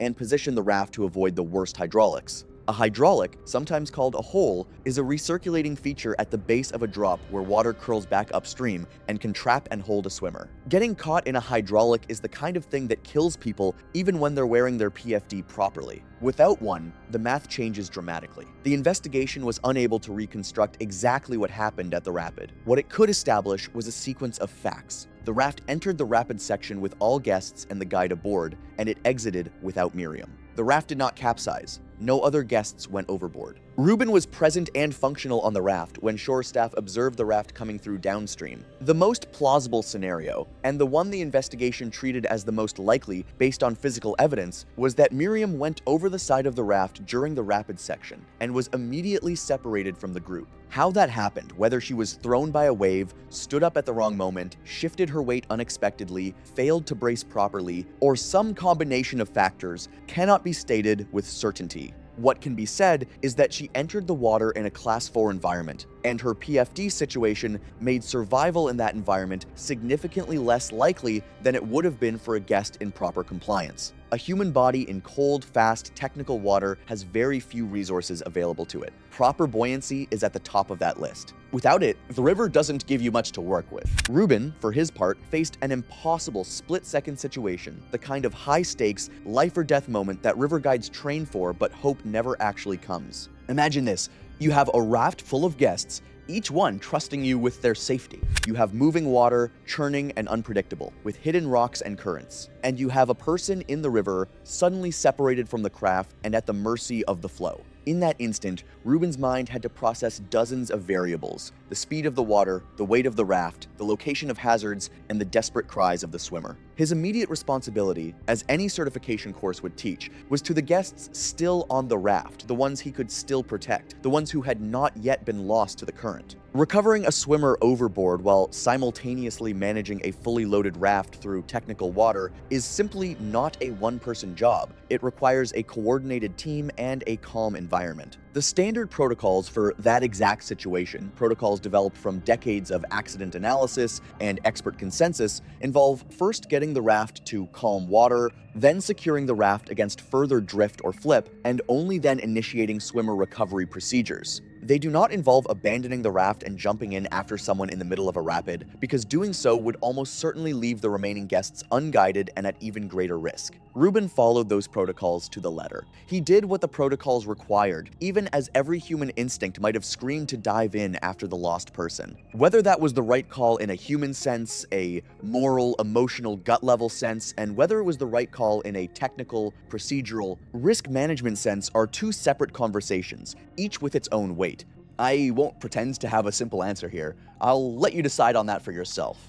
When a raft reaches the takeout point, what outfitters call the termination staging area shore staff are waiting. They're doing a head count, logging arrivals, helping guests out of the water, and managing the end-of-trip process. The company's protocols required that every raft arrive with the same number of guests that launched. This sounds obvious, but it's a hard count every time, because the alternative is the scenario where someone is missing and no one notices until hours later. When Rubin's raft arrived, shore staff flagged the discrepancy immediately. A guest was unaccounted for. Rubin, from everything in the documentation, reported what had happened to the best of his knowledge. The company's emergency protocols activated right away, and I do want to give them credit for that. Shore staff coordinated with river authorities, initiated contact with search and rescue, and began locking down the incident for documentation. The clock that matters in a missing swimmer situation is very short. Cold water, strong current, and the mechanics of drowning don't wait for bureaucratic processes. Devin Miriam's date, the man who had accompanied her to the river that day, was present at the termination staging area,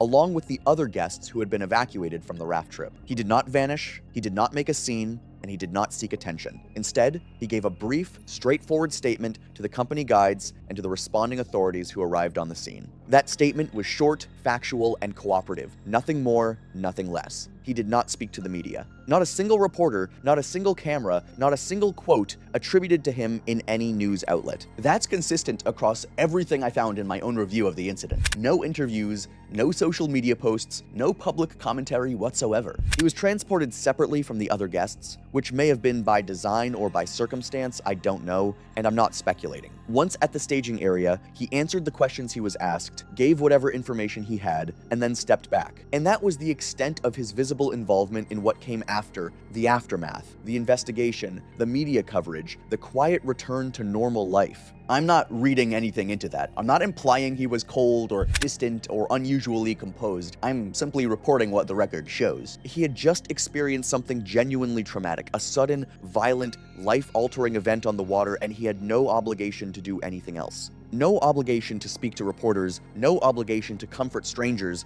no obligation to offer a public statement, no obligation to explain himself or his reaction to anyone. He showed up, he answered, and he withdrew. That is his right. That is more than enough. Search and rescue operations on a river like the Arkansas use a combination of physical searching and predictive modeling. The way moving water works, a submerged or floating object. How clinical that sounds when we're talking about a person. Predictable paths based on current speed, channel shape, and the locations of eddies. An eddy is a section of calmer, slower water on the downstream side of an obstruction like a boulder or a bend in the bank. Floating objects and, unfortunately, swimmers tend to collect in eddies. That's where search teams look first, and that's where they deploy the most resources. Teams deploy downstream from the last known position, working the eddy lines in slow water while other personnel walked the shoreline. The Arkansas in this stretch isn't a smooth, flat river even outside the rapid sections. It's technical, boulder-strewn, and the banks are rough enough that a shoreline search requires real effort and real footing.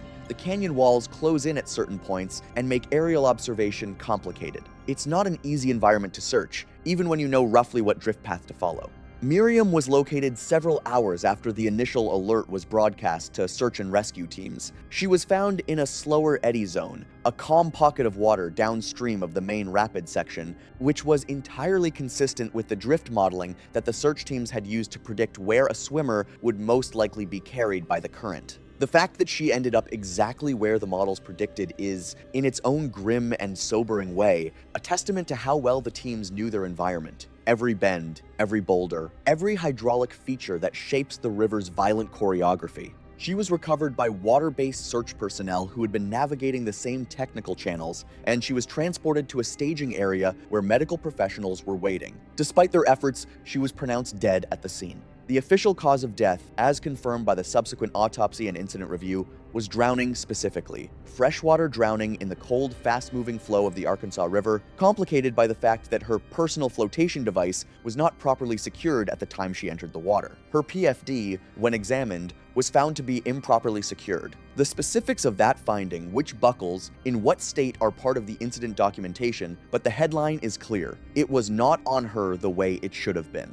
Whether that was the state it was in when she entered the water, or whether it shifted or came loose during her time in the river, investigators considered both possibilities. But the weight of the physical evidence pointed toward a PFD that had not been properly fastened before the trip launched. That finding circled back directly to the staging dispute, the handoff, and the unresolved status that Rubin had never been told about. The raft was recovered separately downstream and logged as part of the incident record. The official incident classification noted both a procedural failure in the termination staging process, meaning the handoff from Tom to Ruben, without proper status communication, and PFD noncompliance escalation, meaning the chain of events starting from the staging dispute. After the final report was filed and the outfitter's reputation took a lasting hit, it became painfully clear that Miriam's relentless need to assert control and demand special treatment didn't just cost a guide his job, it cost her the very people who could have helped her when the water turned deadly. Being a Karen doesn't just alienate strangers, it quietly dismantles the safety net of goodwill and patience around you, leaving you isolated at the exact moment you need others most.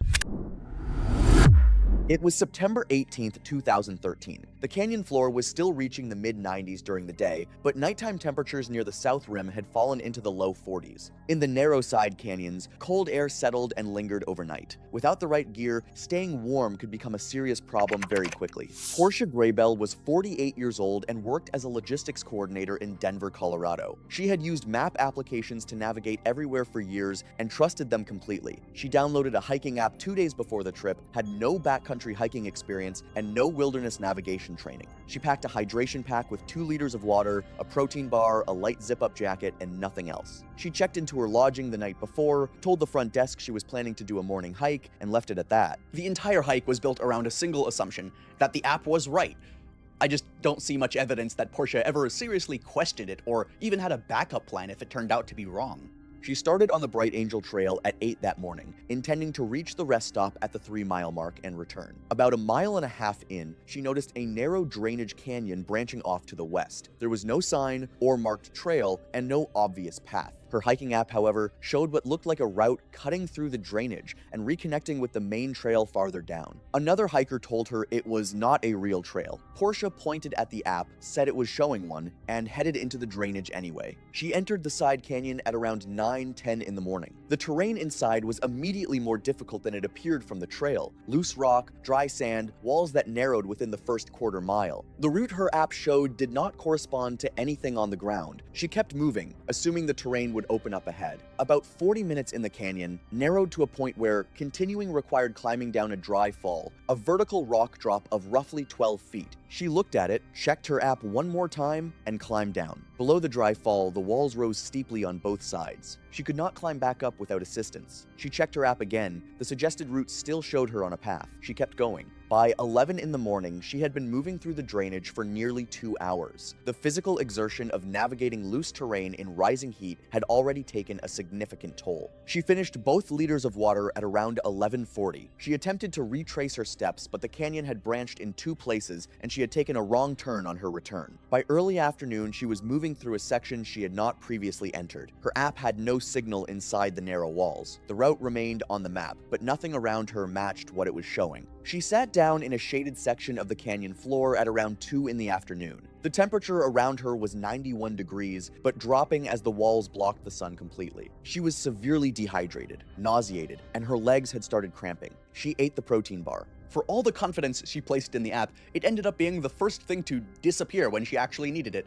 After that, she was left with nothing but the consequences of trusting it. As the afternoon became evening, the temperature dropped sharply. By 7, it was 53 degrees Fahrenheit in the drainage. By 10, it had fallen to 41. Portia had a light zip-up jacket and nothing else. Her body was already significantly weakened by dehydration and heat exhaustion, which meant her ability to generate and retain heat as the temperature dropped was already compromised before the cold even set in. Hypothermia in that context does not announce itself the way people expect it to. The body just gets quieter and quieter until it stops. Portia had not specified which trail she was taking when she checked in. Her vehicle was noted in the trailhead parking area the following morning by a maintenance worker who had seen it there the previous day. A report was filed and a search was initiated covering the Bright Angel Trail and the immediate surrounding area. The side canyon she had entered was not identified as a search zone until a drainage survey was conducted on the second day. On the morning of September 20th, a search team located her body approximately 1 mile into the side canyon below the dry fall. She had been dead for an estimated 30 to 36 hours. She was found seated against the canyon wall, jacket zipped, knees drawn to her chest. The protein bar wrapper was beside her. Both water compartments were empty. Her phone was recovered and partially restored. GPS logs showed her departure point from the main trail and a fragmented track through the drainage before signal was lost. The hiking app was identified as a consumer product, with no verified backcountry data for that section of the canyon. The route it had suggested did not correspond to any navigable terrain. The statement from the hiker who told her there was no trail in the drainage became the last confirmed account of anyone speaking with Portia before she left the main trail. Authorities determined that she died after becoming lost off the main trail, with no evidence of any other contributing factors. It was September 14th, 2015. Renata Colville was in her late 30s when this happened, and she had been climbing for several years by that point. Not decades, years. Enough time to feel genuinely confident, to have a mental list of things she had accomplished, to have developed a personality around the sport. And that right there is where things start to get complicated. Because competence and confidence are not the same thing, and Renata had a lot more of the second one than the first. Before we get into Renata specifically, I want to paint the picture of where all of this happened because the setting matters enormously here. We are talking about a massive granite wall in the western United States, one of the most famous climbing destinations in the world, the kind of place that draws people from every country, that shows up in documentaries, that experienced climbers dream about for years before they ever set foot on it. It is enormous in a way that is genuinely hard to describe if you have never stood at the base of it. 3,000 feet of raw stone rising straight up out of the valley floor, catching the morning light in this golden, almost absurd way that makes it look like something out of a painting. Late summer in the western mountains is a tricky time. The days are still long and warm, which makes the climbing comfortable in the early hours, but afternoon thunderstorms can roll in fast, and the temperature swings between sunrise and midday can be significant. The year this happened, sometime around 2017 or 2018, the forecast for the specific days in question was considered favorable. Clear skies, moderate temperatures, low wind, good conditions by any measure. That kind of forecast tends to bring out a lot of climbers, and this particular summer was no exception. The base of the wall and the surrounding trailheads were buzzing with activity in the days leading up to the accident. The route Renata and her partner had chosen was what climbers call a grade 5 traditional route. That label carries a lot of weight. It means the climb is long enough and serious enough that most parties are expected to sleep on the wall, to haul gear, hang in a tent rigged to the rock face, and continue the next morning. It is not a route for people who are still figuring out the basics. It demands commitment, physical endurance, sound judgment, and a lot of gear. Most experienced parties spend at least one full night on the wall, sometimes two, depending on their pace and the conditions. This is not a day hike with ropes. This is an expedition. I have to be honest with you, I found Renata difficult to like, even as a subject. And I think that discomfort is worth sitting with, because she was still a human being, and what happened to her was still a tragedy. But I also think sanitizing who she was would be a disservice to the actual lesson of this story. I'm gonna tell you who she was as accurately as I can piece it together from the accounts of people who knew her, encountered her, or were present that day. Renata was, by most accounts, the kind of person who turned every interaction into an opportunity to establish that she knew more than you. She had a background in outdoor recreation and had completed a handful of multi-pitch climbs routes that require multiple rope lengths and some level of technical skill. She was not a beginner, but she was nowhere close to being an expert on something like a major grade 5 wall. The gap between those two things is vast, and it mattered a lot. What made it worse was that Renata genuinely did not seem to believe the gap existed. In online climbing communities, she was known for leaving long, winding comments arguing that regulations were excessive, that fees were a form of exploitation, and that the dangers of climbing were routinely exaggerated by authorities who either did not understand the sport or had some other agenda. She was particularly vocal about what she called government overreach on public land. She had opinions about everything and delivered them at volume. Her climbing partner on this trip was a man named Dovin Marsh. Dovin was quieter, less experienced, and this detail matters deeply conflict averse. He had climbed with Renata before and had noticed her patterns. He knew that pushing back on her tended to create more problems than it solved, so he had developed a strategy of gentle agreement and quiet accommodation, filling in wherever she left gaps, smoothing things over with strangers she had offended, finishing tasks she started and abandoned. It was not a healthy dynamic, and it was going to have real consequences before the day was over. They arrived at the wilderness trailhead before the sun came up, which was actually the right call. Most serious parties start early to maximize daylight on the wall. The parking area area was already partially full. A few headlamps bobbed around in the dark as other climbers organized their gear. There was a self-registration permit station near the trailhead, a simple kiosk where you fill out a form, tear off your copy, and go. It takes maybe 5 minutes. Most people treat it as an ordinary part of the process. Renata did not treat it as an ordinary part of the process. Before she had even finished reading the first field on the form, she was already talking loudly. The permit requirement, in her view, was a symptom of everything wrong with how public land was managed. She announced to no one in particular that nobody should need paperwork just to go for a climb, that the whole system existed so agencies could collect data and eventually justify charging people for more things, that it was an infringement on the basic right to access land that belonged to all Americans. Several other climbers nearby shifted uncomfortably. A few exchanged looks. Nobody said anything, because what do you say to that at 5 in the morning? She moved through the form the way someone moves through a traffic jam aggressively, with commentary about every obstacle. The emergency contact field particularly annoyed her. She questioned aloud why anyone needed to know who to call if something went wrong. It struck me when I first read about it as both darkly ironic and genuinely alarming. Dovin quietly finished most of the form while she monologued. When they finally moved away from the kiosk, a few of the other climbers let out quiet exhales. I'm not exaggerating when I say that this kind of behavior is a warning sign. Not a moral warning sign, I mean like a practical one. Someone who cannot move through a 5-minute bureaucratic process without turning it into a political argument is someone whose attention is already fragmented before the climb even begins. The hike to the base of the wall takes a while, and Renata used the time productively if your goal is to stay furious. She worked through a mental list of grievances as they walked. Trail maintenance signs that she found condescending, restrictions on fixed protection that she interpreted as anti-climber sentiment, a posted informational board about recent search and rescue operations in the area that, for reasons I still do not fully understand, made her angry rather than thoughtful. About halfway to the wall, they passed a volunteer steward, one of those people who donate their time to stand near popular trailheads and remind visitors about seasonal closures, wildlife nesting areas, leave no trace practices,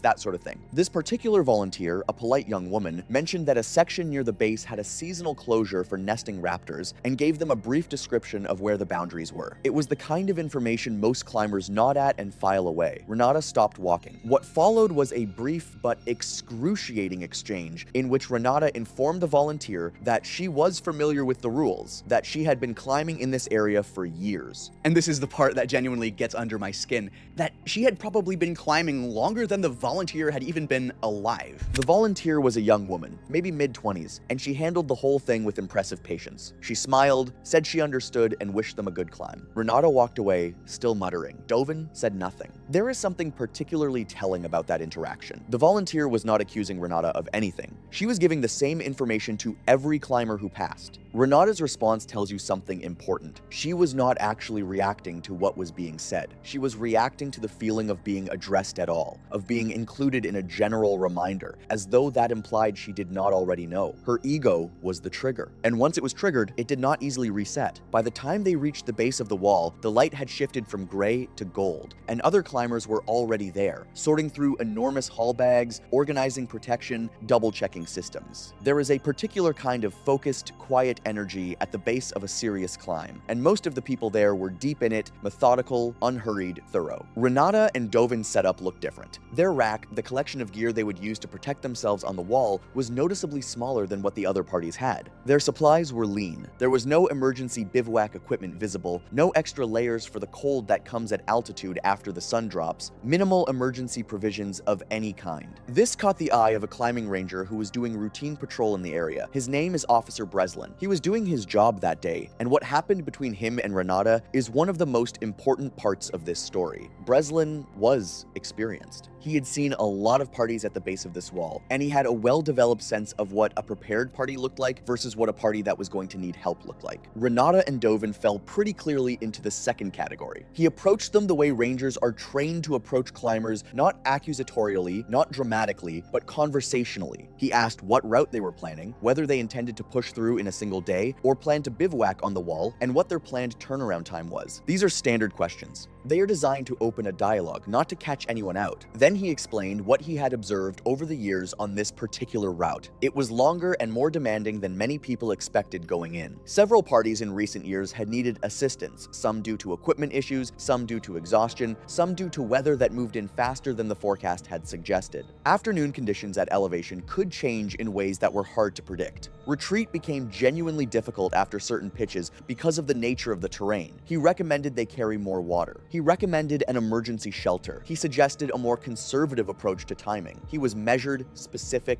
and professional. And then Renata started talking. I want to be clear that I understand the experience of feeling like an authority figure is underestimating you. I think most of us have been in a situation where someone in a position of power spoke to us as though we were less capable than we actually are, and it feels bad. It can make you defensive in a way that is genuinely hard to control. I understand that impulse. But that is not what was happening here. Breslin was looking at Iraq that was objectively under-equipped for what they were planning. He was delivering information that was factually accurate. And even if Renata had disagreed with his assessment, there were about 40 different ways she could have handled it that did not involve what she actually did. She interrupted him before he had finished his recommendations. She accused him of profiling climbers, of looking at them and making assumptions about their competence without any basis. She told him that warnings like this were unnecessary, that public employees always assumed climbers were incompetent, that the whole encounter was a form of intimidation designed to scare people away from the routes they had every right to climb. Her voice got louder. The climbers nearby stopped pretending not to listen. Some of them watched openly. Breslin remained calm. He said, clearly and without escalating, that he was only providing safety information and that they were free to make their own choices. This did not help. Renata raised her voice further. She used the word harassment. She said she knew her rights. She said she paid taxes for this land. She demanded to see his identification, asked for his supervisor's name, and requested information on how to file a formal complaint. The confrontation stretched on for several minutes, much longer than it needed to, much longer than Breslin wanted it to go, and much longer than any of the nearby climbers were comfortable watching. Eventually, Breslin disengaged. Before he walked away, he told them to climb safely. It was a small thing to say, and he said it quietly, but I think about it a lot. He walked away from that interaction knowing there was a real possibility he had just spoken to someone for the last time. I don't know what that feels like, but I imagine it's pretty heavy. A few climbers nearby made quiet comments to each other about how the ranger had just been doing his job. Nobody said it to Renata directly, and Renata, still vibrating with fury, began organizing her gear. Here's the thing about anger that I find genuinely fascinating from a psychological standpoint. It doesn't just live in the moment. It spreads. It bleeds into the next 30 minutes, the next hour. It fragments your attention in ways you are often not even aware of. Renata was angry in a way that had nowhere to go, and so it went everywhere. For the next half hour, she kept returning to the confrontation. She rehearsed what she was going to write in her complaint. She talked about reporting the ranger. She made a series of increasingly wide claims about how the climbing community was being strangled by regulation, about how public land management had become hostile to individual freedom, about how encounters like this one were a symptom of a much larger problem. Dovin listened and offered small, non-committal sounds of agreement. He was not processing any of it. He was waiting for it to stop. Then another climber, a friendly, well-meaning guy who had been nearby during part of the ranger confrontation, made the mistake of suggesting that Renata might want to consider carrying more water because the temperature was expected to climb significantly through the morning. He said it gently. He said it the way you say something to a stranger that you think might genuinely help them. Renata told him she did not ask for advice, and that everyone suddenly seemed to think they were an expert. He walked away without responding. I think he made the right call. You can't reason someone out of a state that they didn't reason themselves into. What I want you to notice is how much energy Renata was burning on all of this. Emotional energy, cognitive energy, attention, all of it was going toward the ranger, toward the complaint she was drafting in her head, toward proving a point that no one around her actually needed her to prove.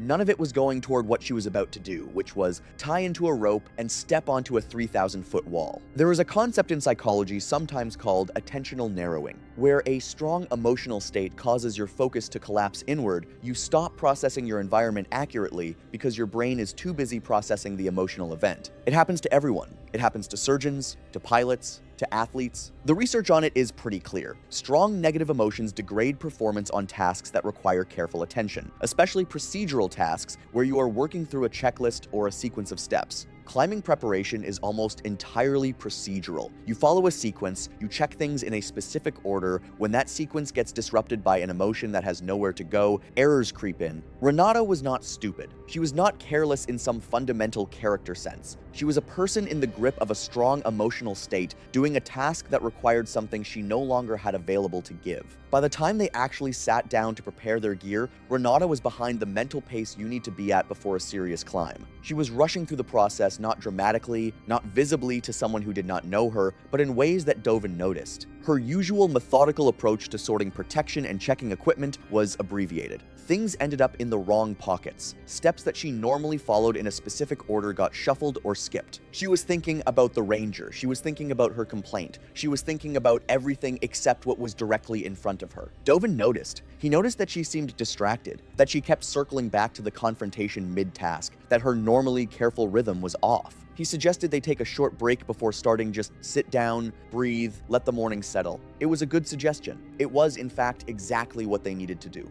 Renata refused. She said they needed to get moving. I'm not going to pretend I don't understand Dovin's position here. He was in a relationship, a climbing partnership, but with all the social weight that any long-term partnership carries with someone who was not in a place to receive gentle redirection. He had tried. She had said no. What do you do? I am not sure I know the answer, but I think it is worth sitting with the fact that he saw the warning signs and could not find a way to act on them. That is its own kind of tragedy layered inside the main one. This is the part I need you to pay close attention to, because it is the most technically important part of the story, and also the part where everything becomes irreversible. When you climb a technical route and tie yourself to the rope, you use a specific knot called a rethreaded figure-8 follow-through. It is also called a figure-8 on a bite, or sometimes just a rewoven figure-8. The name is descriptive. You tie a figure-8 shape in the rope, then thread the tail back through the original knot, retracing its path until the finished product looks like a symmetric, doubled figure-8 pressed flat. It is the standard tie-in knot used by the vast majority of rock climbers worldwide. It is simple, strong, reliable, and almost impossible to get wrong if you do it slowly and pay attention. Almost. Renata began tying in, and while she was doing it, she was talking. She was still processing the ranger confrontation, still working through the argument, still rehearsing lines.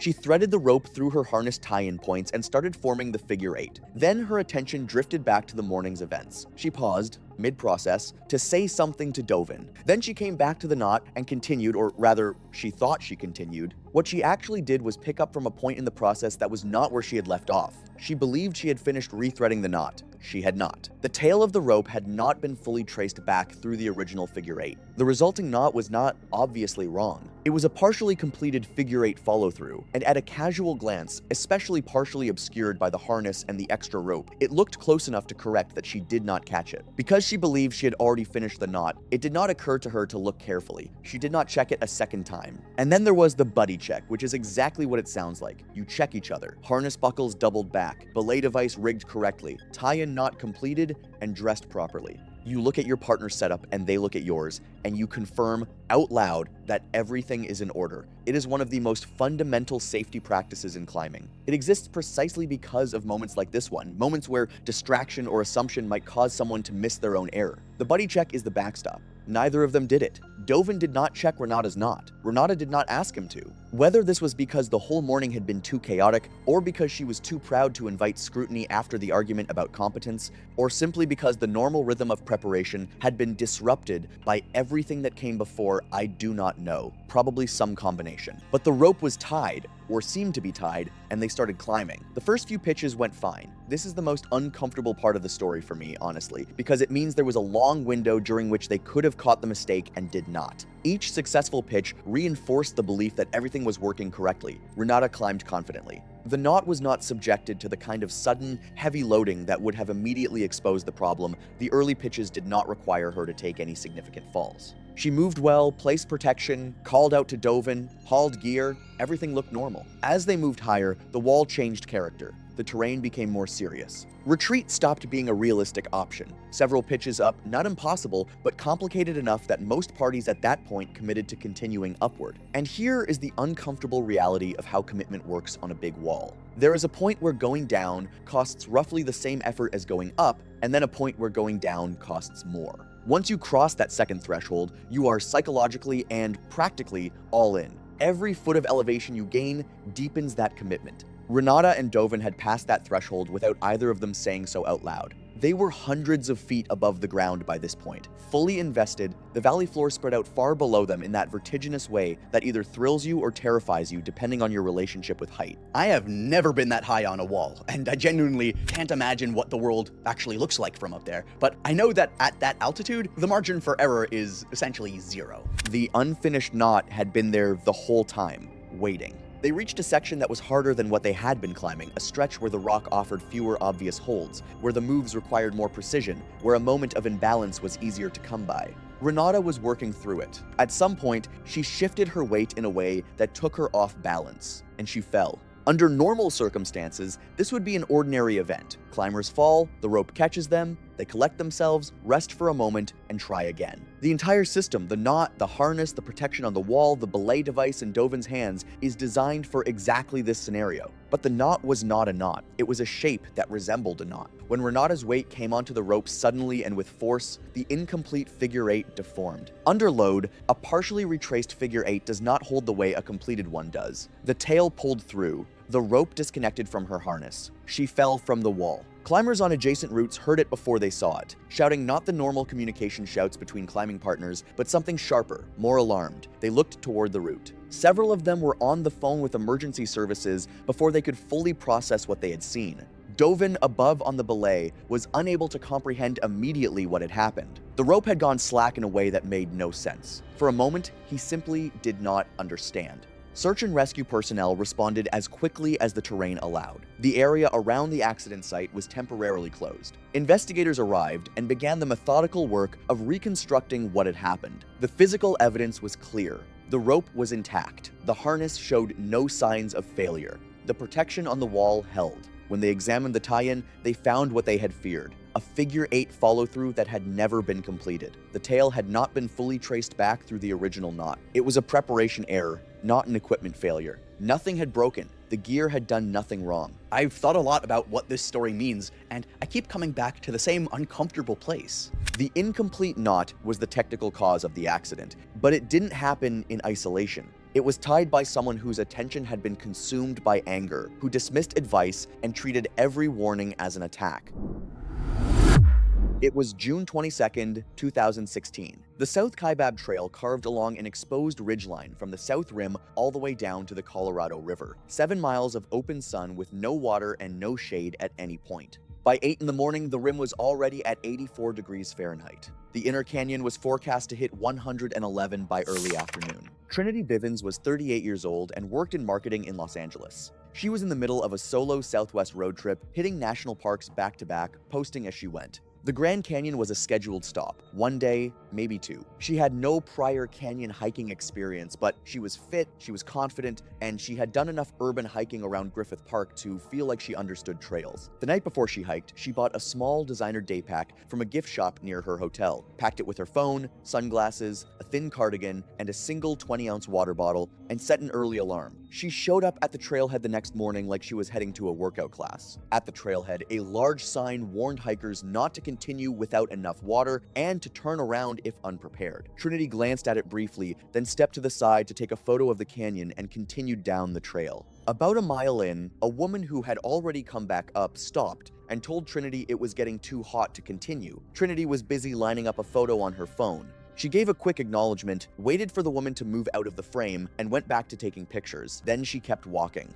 Looking back, it feels like Trinity spent far more time thinking about the canyon as a backdrop than as an environment that she actually had to deal with. At Cedar Ridge, a volunteer trail worker noticed that her only water bottle was already more than half empty. He told her directly that continuing without more water in those conditions was dangerous. Trinity barely looked up from her phone, said she just wanted to get a few better shots, and asked which overlook had the best view. When he advised her to turn around, she continued down the trail anyway. He logged the interaction, including the time, her water supply, and her refusal to follow the warning. By the time Trinity reached Skeleton Point around 10:40 that morning, her water bottle was empty. She had spent more than 2 hours in direct sun and still had 3,000 feet of climbing ahead of her. A pair of hikers noticed she looked flushed and asked if she was heading back. She said yes and kept moving. Somewhere near Skeleton Point, she finally turned around and started the climb out. The climb back to the rim from that point is 3 miles of continuous ascent along a fully exposed ridgeline that gains roughly 3,000 feet.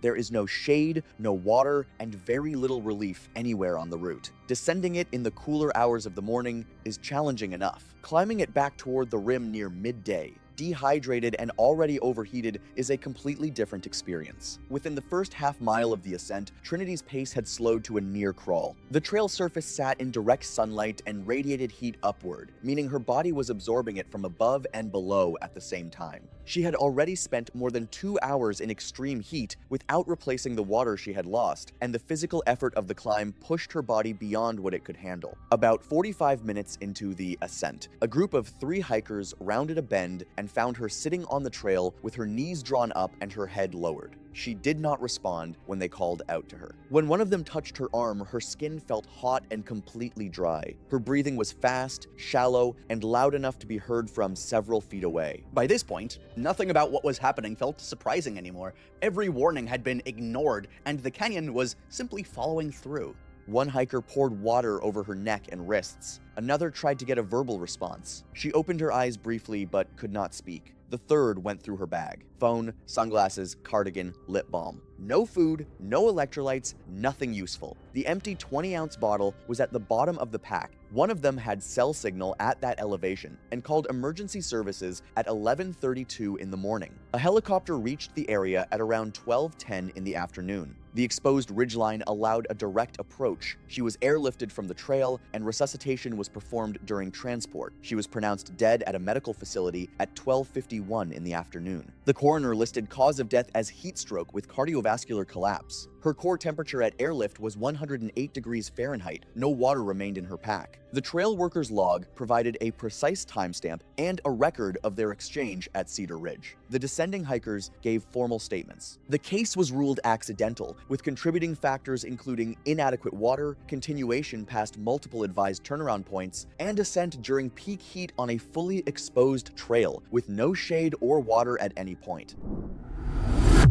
It was March 14, 2023 in Scottsdale, Arizona, when the idea of hiking Angel's Landing in Zion National Park first became a fixed plan tied to a specific summer trip. That evening, a screenshot of an Angel's Landing summit photograph was posted. Within hours, it drew multiple reactions, including a question about whether access had already been secured.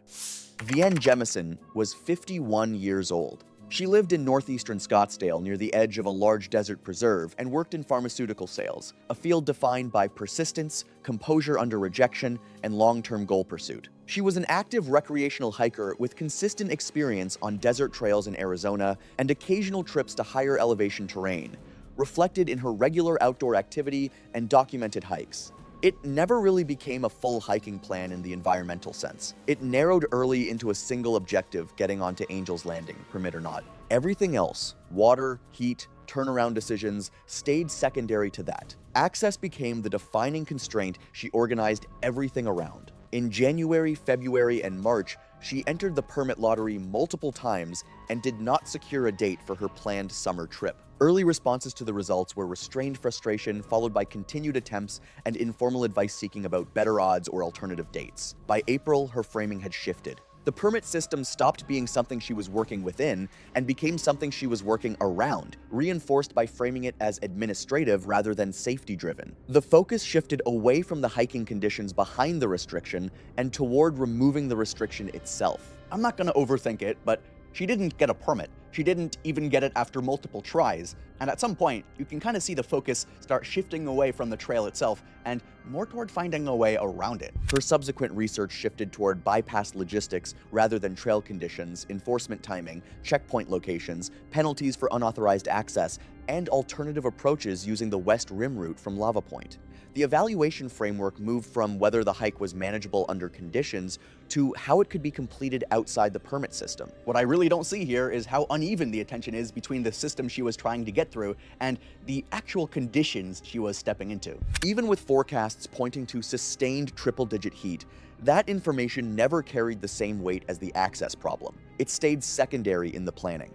By the time she reached Zion, she had a detailed entry strategy but a much less developed model of what that distance, elevation, and heat would actually combine into on the ground. The logistics were clear, the physical consequences were not fully internalized. She arrived in Springdale on the evening of June 15, a small gateway town positioned just outside the southern entrance to the canyon system and functioning almost entirely as the operational base for visitors entering the park. In peak season, the town operates less like a destination and more like a processing point, a place where hikers, tour groups, and independent travelers converge briefly before dispersing into the canyon at first light. The streets were active with early summer traffic, with gear shops, food stops, and shuttle pickup points moving at a steady but familiar rhythm shaped by seasonal demand. Her accommodation was located near the park entrance within walking distance of the shuttle system that serves the canyon corridor. She checked in without issue and appeared structured and composed in her preparation, treating the evening as part of a planned sequence rather than a point of decision. There was no visible hesitation in her movements or changes in intent. Outside, temperatures remained warm, but still within a manageable early summer range for the region, the kind of desert heat that experienced hikers often accept as baseline conditions rather than a limiting factor, especially during evening hours when the canyon temporarily cools before the next day's rise. There is not much focus, at least from what I could tell, on things like heat illness, how much water she'd realistically need, or when you're supposed to just turn around if it gets too much in exposed canyon terrain. She spent the evening handling routine preparations, organizing gear, reviewing timing, and orienting herself to the logistics of the following morning. The atmosphere in town reflected the broader season, visitors arriving late, others returning from completed hikes, and early risers preparing for departures before daylight. Nothing about the environment really would have stood out as unusual for someone planning a long summer hike in Zion. Early starts are just what people do out there, and heat management is usually baked into the timing of the day rather than something you avoid altogether. By the following day, official heat warnings had been issued across the park and surrounding canyon system. Forecasts projected temperatures rising above 100 degrees Fahrenheit at canyon level, with advisory guidance recommending that strenuous outdoor activity be avoided during peak daylight hours. The warning was distributed through multiple channels: visitor centers, shuttle stops, trailhead signage, and ranger briefings directed at incoming hikers. It was not framed as an abstract forecast, but as an active condition affecting decision-making on the ground. By that point, it was already influencing behavior, with some visitors shortening itineraries, adjusting start times, or turning back before committing to exposed or high-exertion routes. She acknowledged the advisory, but didn't really change her plan. Later that day, she drove north out of the canyon area toward higher elevation near the park boundary, and you could feel the difference pretty much right away with the change in altitude. It was cooler, less direct heat, just an entirely different feel compared to down in the canyon. Her movement through the area was brief but deliberate. She followed the access road leading toward the West Rim approach, stepped into the trail entry zone, and oriented herself visually along the route system that would eventually connect back into the canyon proper. The purpose of the visit was not exploratory in the traditional sense. She did not appear to be testing her capacity or reassessing difficulty. Instead, her actions suggested confirmation, verifying access points, understanding entry logistics, and visually reinforcing the path she intended to use. After a short period on foot near the trailhead area, she returned to her vehicle and drove back toward town. That evening, she spoke with someone close to her who raised explicit concerns about the forecasted heat and the physical demands of the route under those conditions. The conversation centered on timing and exposure, specifically the risks associated with sustained exertion in triple-digit temperatures and the difficulty of maintaining safe hydration levels over a long-distance canyon hike. In response, she described a plan built around a pre-dawn departure, intended to place her deep into the route before the sun fully reached the canyon floor. Even hearing that conversation about the heat and the water, I feel like the plan was already locked in on timing more than anything else at that point. She outlined steady forward movement through the hike, with an expectation of returning before peak temperatures fully developed in the late morning and afternoon. She also referenced carrying a limited supply of water and mentioned the possibility of a seasonal water source along the route, though there was no indication of a confirmed filtration method or a backup hydration strategy if that source proved unavailable. The assumption of availability remained unverified, but factored into her overall planning approach. Before ending the conversation, she agreed to send check-ins at key points along the hike, including major transitions along the route where her progress could be tracked. The agreement was framed as a simple precaution rather than a response to risk. After the call, she finalized her departure timing for the following morning, structuring it around a pre-dawn start intended to maximize travel through the canyon before environmental conditions reached their daily peak. She was moving before dawn. The Airbnb host later noted that her vehicle was already gone when he checked the driveway in the early morning hours, earlier than expected based on her stated plan to leave before sunrise. The drive from Springdale to the Lava Point trailhead takes roughly 40 to 50 minutes in light traffic, and she had driven the route before. She arrived at the Lava Point trailhead while it was still dark. Based on the timestamp of a photo she posted from the location, a headlamp-lit image of the trailhead sign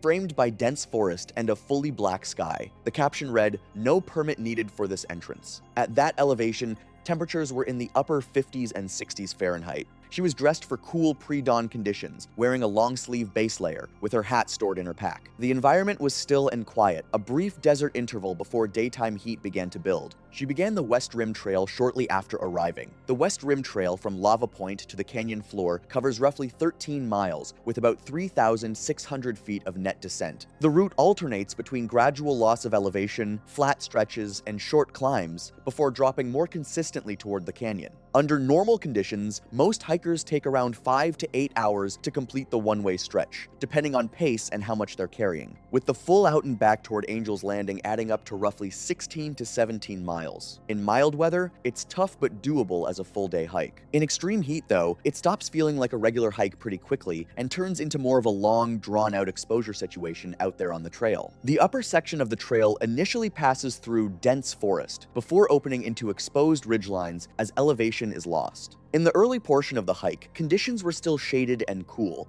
with minimal environmental stress beyond distance and navigation. She was moving through terrain that matched the expectations she had built during planning, and her pace remained steady through the first segment. At one point along the descent, she was encountered by two backpackers traveling in the opposite direction after completing their backcountry route. They later described her as moving steadily but at a slower pace than their own. In a brief exchange, she asked about conditions ahead, specifically crowding and water availability further down the trail. They reported that lower sections were becoming busier and that they had not stopped at the seasonal water source at Potato Hollow. I look at this, and what really stands out to me is how much is being leaned on things that aren't really guaranteed, like assuming that water source will actually be there and actually usable without a real backup plan behind this whole thing. They recalled her wearing a sun hat and a light long sleeve layer, with a single water bottle visible on her pack. No additional hydration containers were observed. The interaction was brief, and both parties continued on their respective routes without further contact. I think the whole check-in and timing thing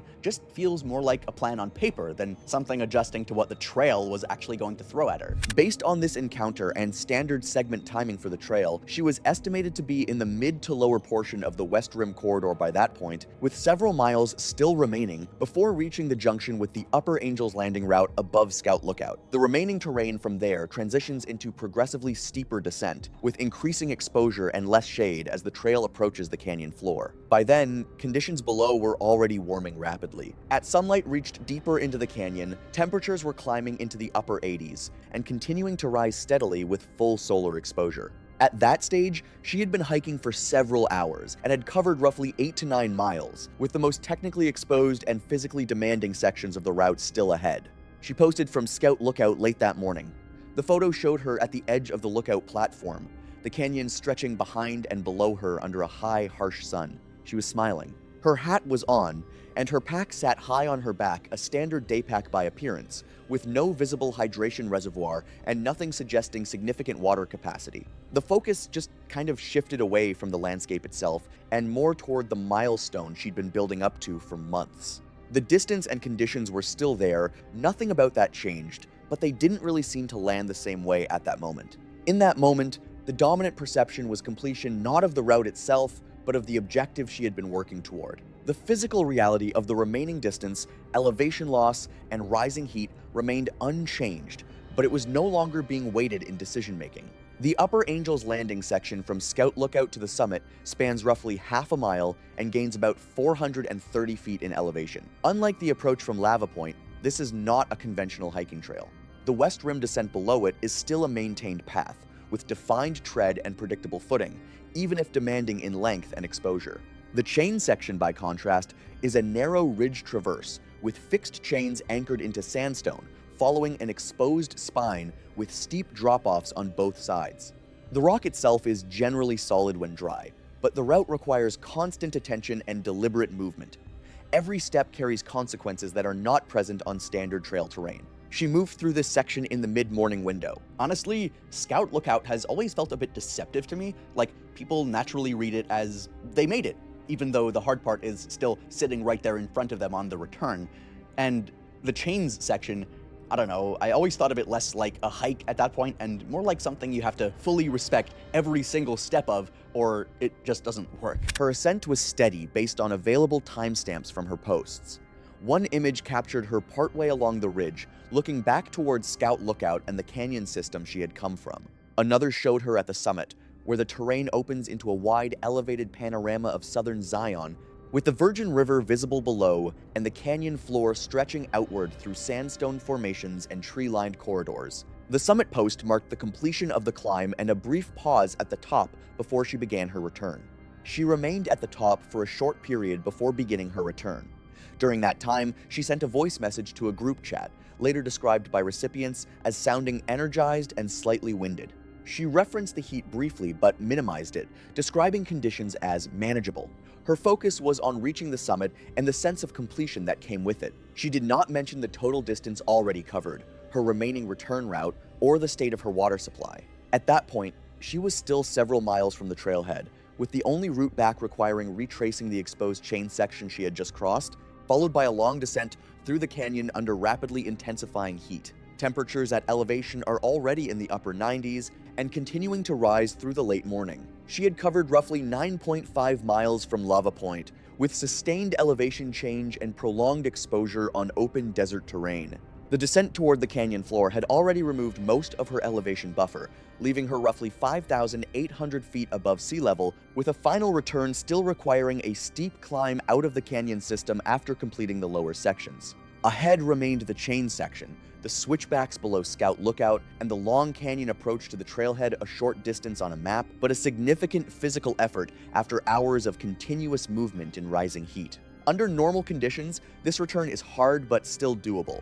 Here, though, it really wasn't in that normal space anymore. She was already tired, low on water, and moving straight into peak heat where everything just kind of piles on at once: fatigue, dehydration, and heat all feeding into each other.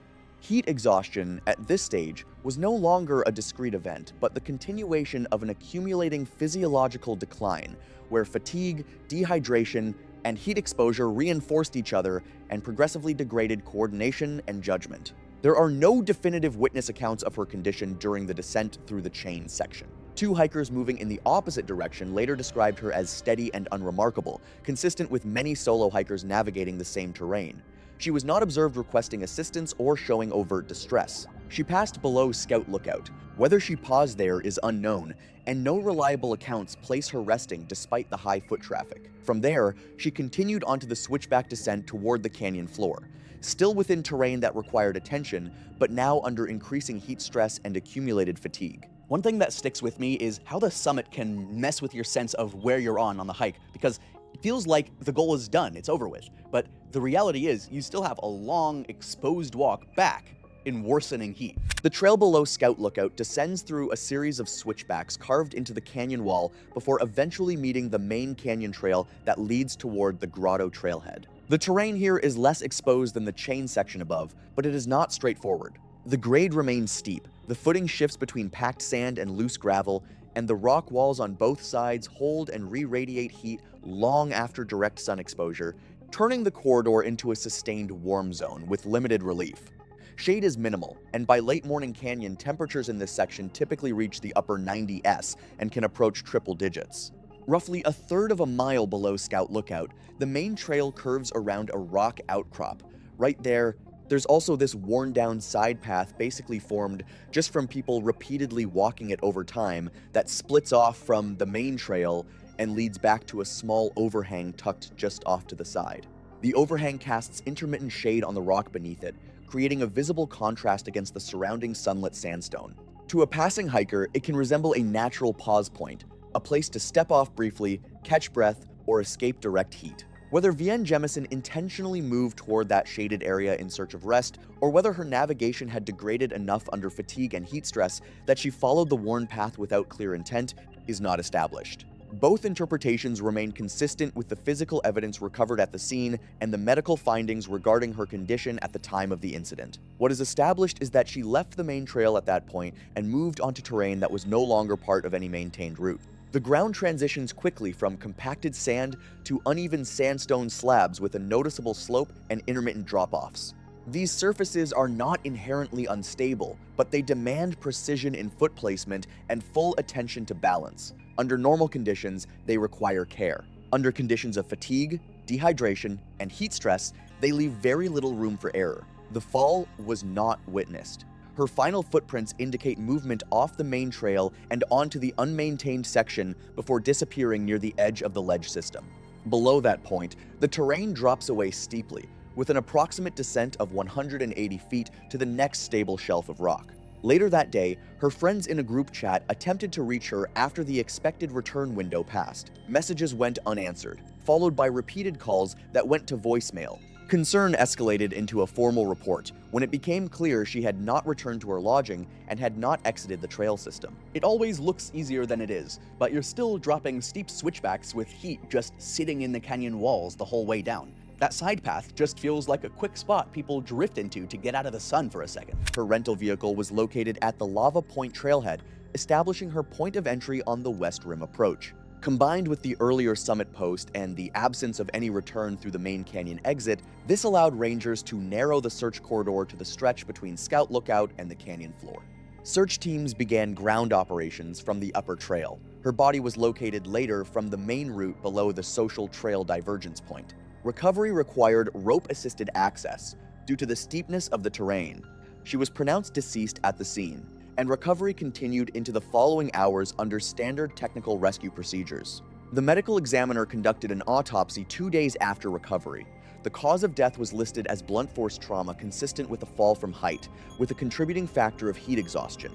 Findings indicated significant dehydration and prolonged heat stress at the time of death, reflecting a body already under sustained thermal strain that impaired coordination, judgment, and recovery capacity. No underlying cardiac or neurological condition was identified that would account for a sudden collapse independent of environmental exposure. A subsequent incident report by park authorities identified multiple contributing factors, including sustained extreme heat during the hiking period, insufficient hydration for the duration and distance of the route, and an access approach that extended both mileage and exposure compared to the standard route. It noted that bypassing the usual entry system formed part of a sequence of decisions that increased overall exposure and risk, though it was not identified as the direct cause of death.